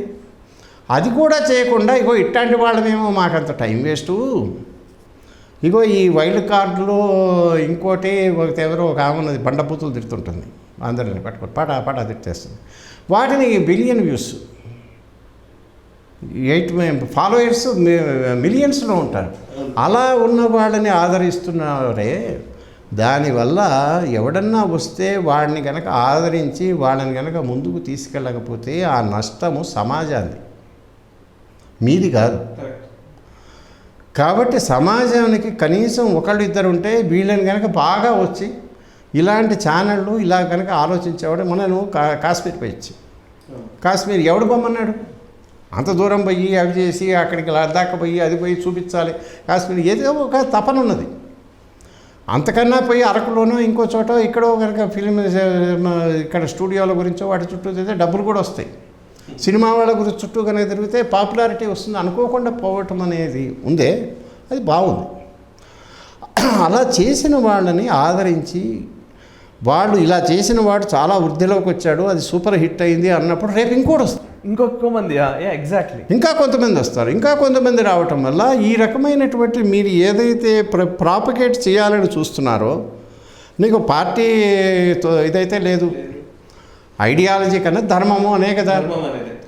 దీన్ని నిలబెట్టడానికి ఎవరికి అక్కర్లేనటువంటి ధర్మాన్ని పట్టుకొని వేలాడుతున్నవాడు ఎవడన్నా ఒకడు ఉంటే, ఆ ఒక్కడిని నలుగురు కలిసి కనుక చేయటంలో విఫలమైతే ఆ సమాజం వైఫల్యము చాలా దెబ్బతీస్తుంది. ఈ రకంగా మీలాగా వచ్చిన వాళ్ళు నాకు తెలిసి ఈ 40-50 ఏళ్ళు, అందుకనే నీకు కూడా మొదలే కాషన్ చేస్తుంది. ఫస్ట్ రోజే నీది ఇలాంటివి వస్తాయి తట్టుకోగలవా అని. అందుకని అలాంటివి వచ్చి నీరుగారిపోయిన వాళ్ళు చివరికి విసుగెత్తి రాంగ్ రూట్లోకి వెళ్ళి బాగా చేసిన వాళ్ళు, దానివల్ల ధర్మానికి ద్రోహంగా చేసిన వాళ్ళు బోల్డ్ మంది ఉన్నారు. ఎన్నో కథలు విన్నా చూశా. అందుకని ఏంటంటే మీ ఛానల్ని కాపాడుకోవటము, మీ ఛానల్ లాంటి వాటిని ఇంకాస్త వృద్ధి చేయటము, ఆదరించటము, ఇలాంటి వాటినే జనం కోరుకుంటున్నారు అనేది మీకు వచ్చే ఆదరణ బట్టి, మీకుండే సబ్స్క్రైబర్ బేస్ను బట్టి ఉంటుంది. రెండవది, మీరు ఈ గూగుల్ గాడి మీద బతుకు ఆధారపడాల్సిన అవసరం లేదు. సమాజం తలుచుకుంటే ఇగో మనవాడు చేస్తున్నాడు, ఏం కంట్రిబ్యూట్ చేయలేరా? ఇంతమంది బిజినెస్ వాళ్ళు ఉన్నారు, ఒకళ్ళు ఒక్కొక్క రకంగా ఏదో ఒక స్పాన్సర్షిప్, ఒక అడ్వర్టైజ్మెంటు, ఇంకో రకంగా వచ్చి ఇగో ఇదే నువ్వు ఈ పని చేస్తున్నంత వరకు, మీరు దారి తప్పనంత వరకు, గీత దాటనంత వరకు దేశాన్ని ఉన్నప్పుడు ఇగో నేను దిస్ ఈజ్ మై కంట్రిబ్యూషన్ అనలేరా? మీరు అడుక్కోవాలా? ఎవడో ఒకటి చేయొచ్చు కదా. అటువంటిది అంటే ఉన్న అంత గొప్ప ఇది ఉంటే భారతదేశంలో అసలు ఇప్పుడు ఇలాంటి అరాచకాలు ఏది జరగవు. కాబట్టి మంచి రోజులు వస్తాయి. ఇప్పటికి కూడా మీరు చేస్తున్నది, మీలాంటి వాళ్ళు ఎంతో చేస్తున్నారు. నిజానికి ఇప్పుడు నేషనలిస్టు భావజాలం అద్భుతంగా ఉన్నది. మీలాంటి వాళ్ళు చేస్తున్న వాళ్ళందరికీ మీకు ఉత్సాహంతో పనిచేస్తున్నారు, మీకు శక్తి వస్తున్నది, మీరేమీ ఫ్రస్ట్రేట్ కావట్లా. కానీ చూస్తున్న మొత్తం మీద చూస్తే మనం నెత్తిన పెట్టి ఇంకా వృద్ధిలోకి వెళ్ళవలసిన వాళ్ళు అంతగా వెళ్ళట్లేదే అని అంటమే కానీ మీరేమీ వెనకాడాల్సిన పని లేదు. దిగ్విజయంగా ముందుకెళ్తారు. మంచి ప్రభుత్వం ఉన్నది, మంచి నడిపించే వ్యవస్థ ఉన్నది. కాబట్టి మీకు you have a very good future. Public also will support you. All the best. Thank you very much sir, thank you very much. జర్నలిజంలో ఓనమాలు దిద్దుతున్న టైంలో ఉన్నాము. మీ ఆశీర్వాదం ఉండాలి, అట్లీస్ట్ మీ అంటే ఆ చల్లటి చూపు అట్లా కంటిన్యూ అవుతూ ఉండాలి మనంటే పక్కదారి పట్టకుండా. దట్ ఈస్ వాట్ నా ఉద్దేశం, అది పక్కదారి పట్టకుండా. Thank you very much sir. So చూసారు కదా, అది ఎంవీఆర్ శాస్త్రి గారితో చాలాసేపు మాట్లాడాలి, ఇంకా చాలా విషయాలు మాట్లాడాల్సినవి ఉన్నాయి. కానీ సమయాభావం వల్ల ఇప్పటికే ఎక్కువసేపే మాట్లాడాను, వారి టైం ఎక్కువ సమయం తీసుకున్నాను నేను. ఎంవీఆర్ శాస్త్రి గారు చెబుతున్న ప్రతి మాట, ప్రతి అక్షరము, ప్రతి విషయము ఏదైనా కూడా సుదీర్ఘ అనుభవము, చాలా గొప్పనైన అధ్యయనము అండ్ పరిశోధన తర్వాత వచ్చిన కంక్లూజన్తో కూడిన మాటలవి. సో వారు చెప్పినట్టుగా మళ్ళీ మన దగ్గరే ఆ బాధ్యత అంతా ఉంది, ప్రజలపైనే ఆ బాధ్యత ఉంటుంది. ప్రజాస్వామ్య దేశము అని చెప్పడానికే పరిమితం కాకుండా ప్రజల భాగస్వామ్యం పెరిగే రోజు, ప్రజల బాధ్యత పెరిగే రోజు రావాలని మనము కోరుకుందాం. మనసా వాచా కర్మణ దేశ హితం కోసం. Nationalist hub.